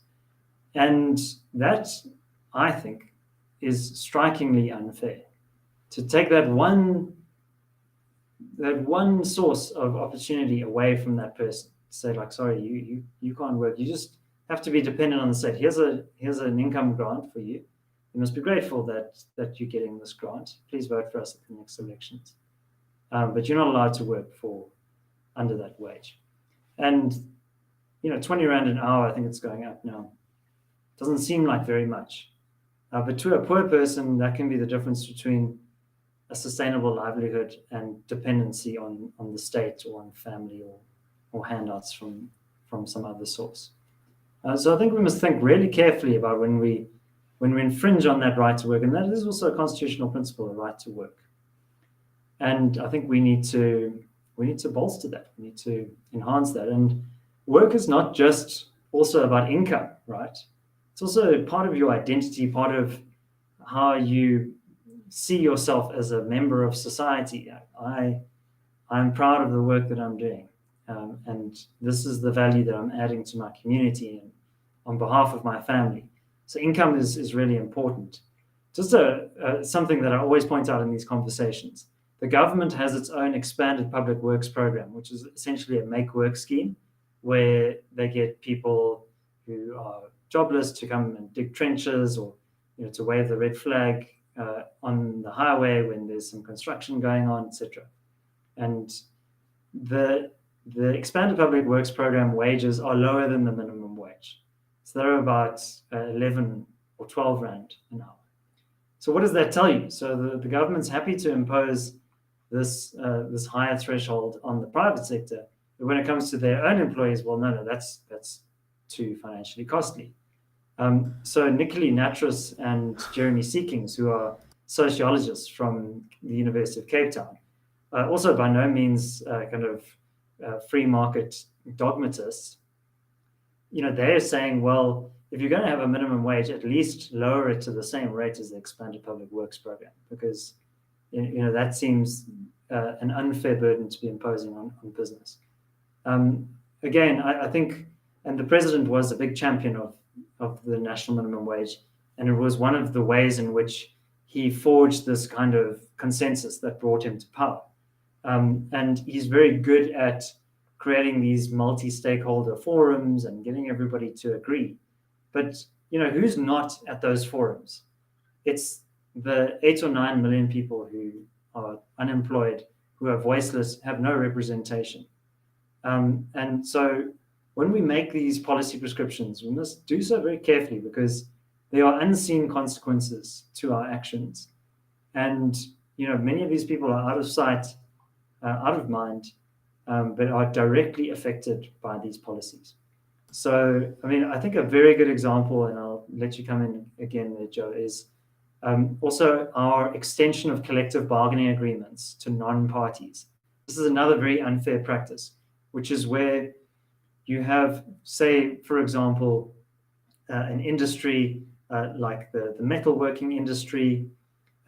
You might, for example, have the major players, the big steel foundries, the metal fabricators, and then the big unions in like the National Union of Metal Workers of South Africa coming together, and they say, well, these are the wages that we want for the sector. And so these big businesses and these big established trade unions hammer out a deal. But then what the extension of collective bargaining uh, principle does is it then imposes that wage settlement on people who weren't there at the table. So if you're some small metal bashing shop in Pinetown and you weren't there at that big at that big forum, you have to now pay your workers what these other guys agreed. So that's also another strikingly unfair rule that just throws sand in the gears of South Africa's labor market. Yeah, because like, this whole minimum wage thing. I've always had the opinion that like, it's some people are gonna get angry, but like free market should decide. So like, and people get angry because they're like, yo, but then there's exploitation because then someone only gets paid 1 rand. But at the same time, I feel like a human being can tell someone like, if David, if I come to you and I'm like, dude, like I want to, I don't know, cut your garden. Okay, I'm being stereotypical now, but I want to cut your garden, and you say, well, I'll pay you like 2 rand an hour. I have the ability to say no and go to someone else who also needs their grass cut, and they might pay me 10 rand an hour or 20 rand an hour or whatever, maybe I need to prove myself, and I'll say, hey, I'll cut your grass this one time for free, and then if I do a good job, you hire me like on an ongoing basis every 2 weeks, and we negotiate a rate. I think that's how it should be done in a way. But when you start telling people or businesses that are starting out that want to employ people, but now there's a minimum wage which they can't afford because it's 20 rand an hour doesn't sound like much, but when you're paying someone 8 hours a day, 5 days a week for a month, that adds up. And a lot of people or a lot of businesses starting out can't afford that. Am I correct in saying that? Do I have a correct way of thinking? Because a lot of people seem to argue with me on that. Yeah, so we mentioned the poor education outcomes in South Africa. But what happens is if you don't get a job essentially 7 years or so after matriculating, you're statistically never going to get a job in South Africa. So if you can get that first rung on the ladder, if you can just get that first job, even if it is a very low paid job, you can then use that to acquire the skills that you need to be more competitive in the market, and then use that to get your next job and gradually move your way up the ladder. Some people are not going to be able to do that. And you could make a case there for some kind of social protection, some social net. There's a lot of disruptive change. There's automation, there's AI, there's all sorts of things that are going to have negative impacts on the labor market. So I would say if you just got to make a bit of a trade-off. You can have social welfare protections for the poor and the vulnerable so that you don't fall through the cracks. But then you can't have that extensive welfare system and a highly rigid, protected labor market. This isn't Sweden, for example. We're a much poorer country. So I would say liberalize the labor market, make it much more easy for employers to hire people, because that's ultimately what job creation is. It's not something that government can really do, apart from those expanded public works programs and increasing the size of the civil service. But the real engine of job creation is the private sector. You need to make it easier for firms to hire. Part of that is also making it easier to fire. But at least then if you maybe can't cut it in the workforce, if you're then forced to the margins, then at least you've got some kind of income from the state. But this huge, extensive welfare state that is there because we have such deep structural unemployment. Also remember that, yeah, you could change all of these rules, but it's not going to change the labor market overnight. It's going to take time to inject more dynamism into and more flexibility into the labor market. So I would not advocate for wholesale unbundling of the welfare system. I think it definitely needs to be reduced, but I would be much more radical on the labor policy. I would be creating, in the Eastern Cape, export processing zones, uh, uh, special economic zones where those labor laws just don't apply, apart from the kind of basic necessities of health and safety. Um, and you will see millions of people flocking to those areas if those were to be introduced. So, like what happened in China, for example. So I think that, on the one hand, I would say, maintain the some provision of welfare for the poor and the most vulnerable in society, but free up the labor market and inject a lot more dynamism and competition there. No, I would agree with that. All right, cool. Well, that clears up a lot of things for me. And speaking of which, I see that we're almost out of time, so I just quickly want to go to some of the questions that I've been keeping an eye on. Some of them are comments, but I want to get to just a few of these. Clay Wilson asking David, what is CRA's thoughts on the current Russian-Ukraine situation effects on the South African economic and political landscape, or is it too soon to ask that question? Well, yeah, so I think there are going to be some quite dramatic effects. So the first will be in terms of energy prices. So oil briefly went to $105 a barrel. We're seeing the cost of petrol at the pump going up. We've got a video on this tomorrow, incidentally, Clay. So Okay, do cool. check that out. But that's with our director, John Endres. And so that's going to mean that there are going to be some inflationary effects. South Africa is very dependent on fuel imports. We're a net importer of fuel, obviously. So that's going to affect us. Russia and Ukraine together are constitute approximately a quarter of all wheat production in the world. So there might be some effects in terms of food inflation. Fertilizer prices have been going up as a consequence of some of these supply chain issues. And then I think also geopolitically, there are going to be some really dramatic effects to this. Europe is now imposing very stringent sanctions on Russia. That's going to create all sorts of headwinds in the global financial markets. We've seen the ruble has tumbled 30% against the dollar. A lot of financial institutions are imposing, restrictions on the movement of Russian oligarchs' assets through the financial system, the SWIFT payment system. They're talking about freezing Russia out of that. So that's going to create also a lot of volatility in global markets.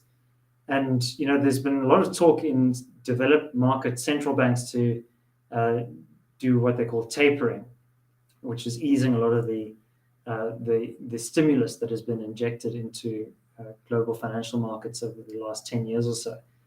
But that's going to also create flight of capital away from emerging markets. But now we might see that a lot of that tapering might actually be paused just because of this unexpected conflict. So I think also the world is going to be just generally in a much different place after this conflict. I don't think it's a very localized thing. I think NATO is going to play a much more expanded role. The EU, they're now openly talking about moving away from their dependence on Russian oil imports, going nuclear again.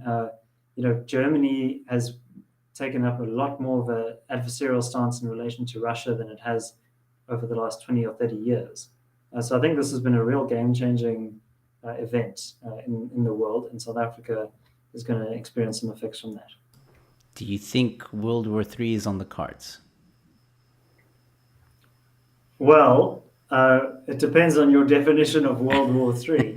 But I think something to look out for is what will China do in this context, because they have been doing a lot of saber rattling with regards to Taiwan, which it still sees as part of its territorial orbit, and might make a move on Taiwan. I don't think maybe this is perfect timing for them, but they might perceive America to be very weak. But Xi Jinping will probably also be watching what happens to Vladimir Putin.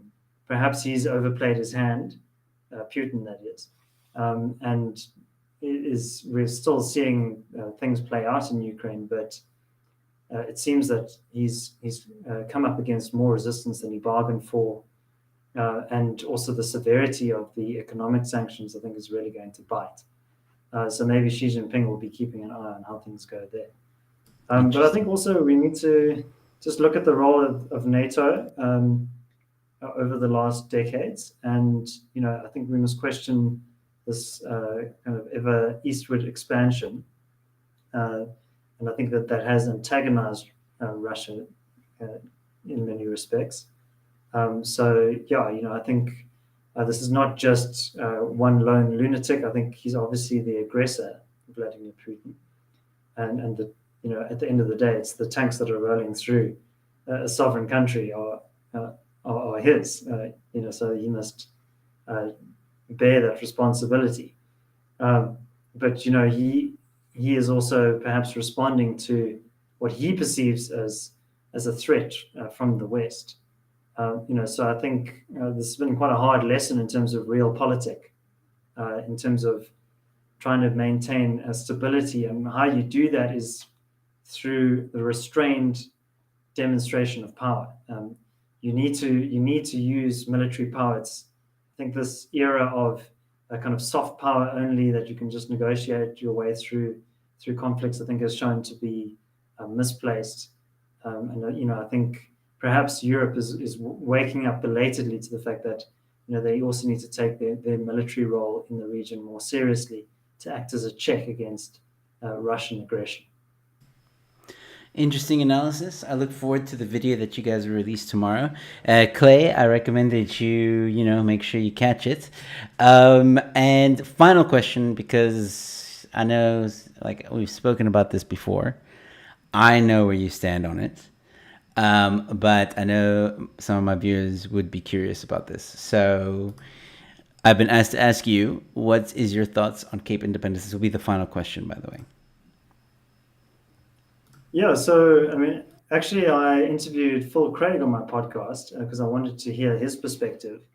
And I think primarily what Cape Independence is driven by is a frustration with ANC misgovernance, and a feeling like that people in the Western Cape, although they have another party in the provincial administration in the form of the DA, that there are many roles and powers that are just beyond their scope, just because of the constitutional separation of powers. And I think that those are legitimate grievances. I think we have far too much centralization of power in South Africa, and that results in a lot of the kind of bad governance that we see.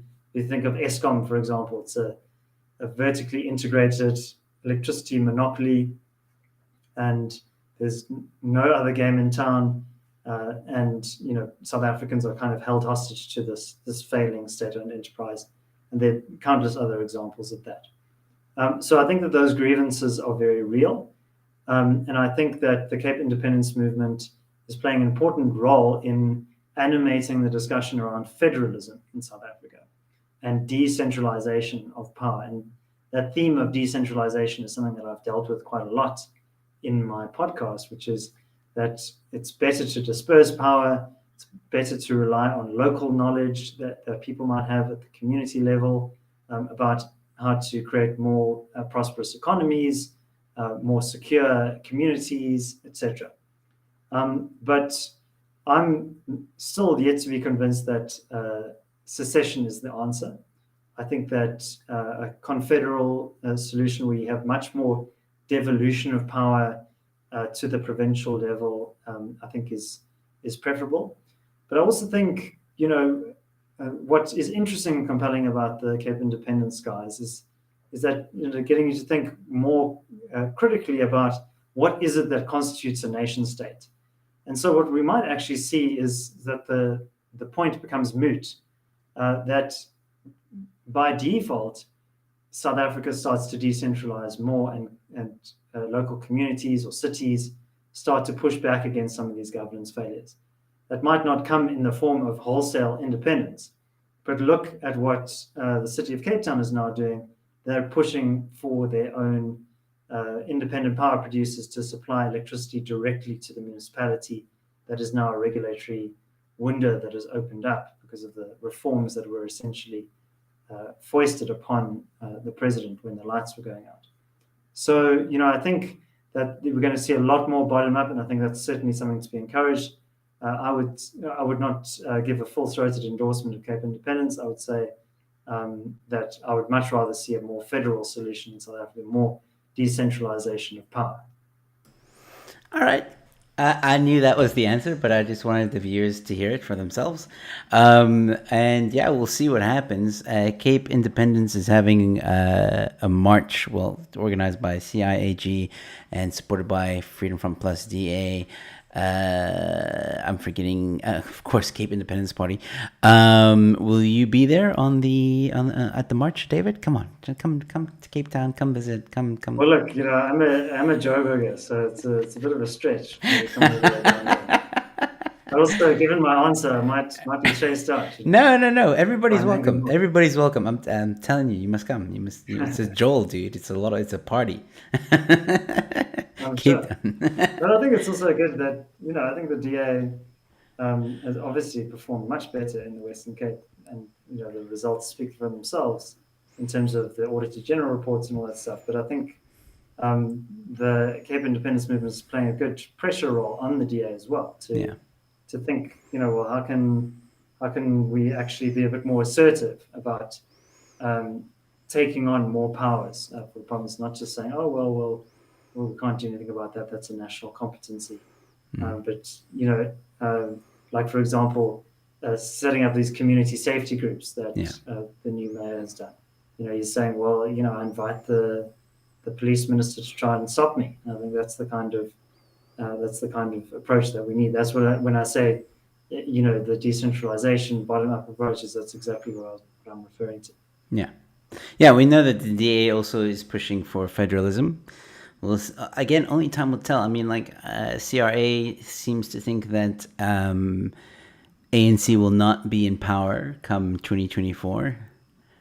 I don't know. I would like to think that myself, and who knows what will happen beyond 2024. But that might be a discussion for another day, David. I know you have to go, and I have to go, and we're a little bit over time. But I just want to say thank you so much for coming onto the show and staying a little bit longer than agreed upon. It really means a lot to me. Is there anything you want to say in closing?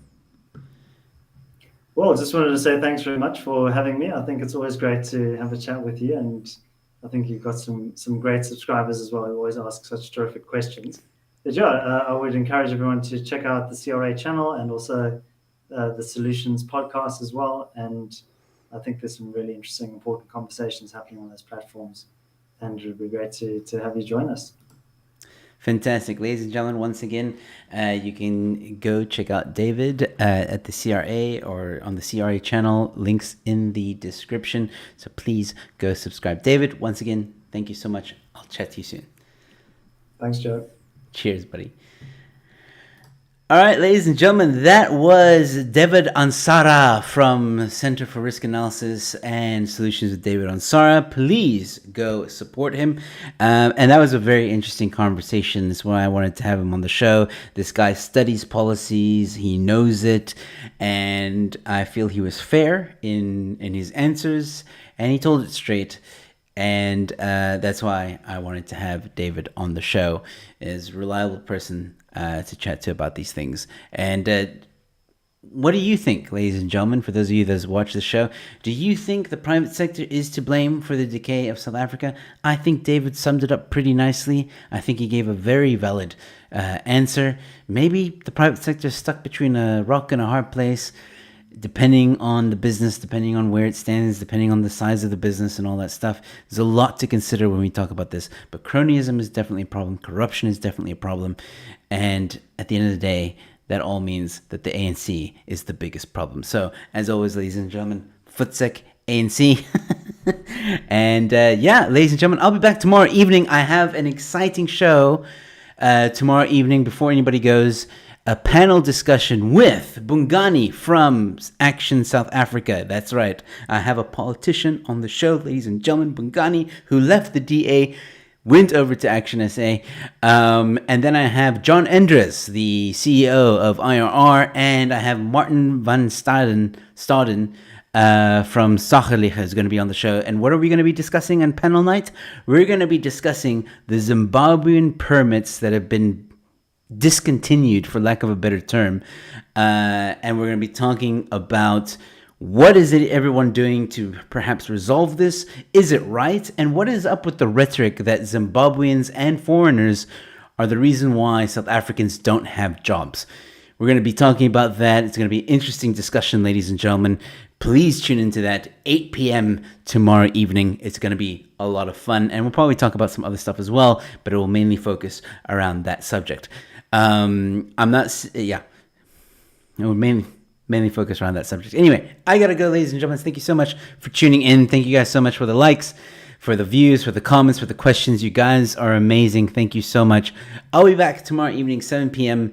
and then 8 p.m. It's panel night. Ladies and gentlemen, stay safe, be kind to one another, and I'll see you at the next one. Cheers.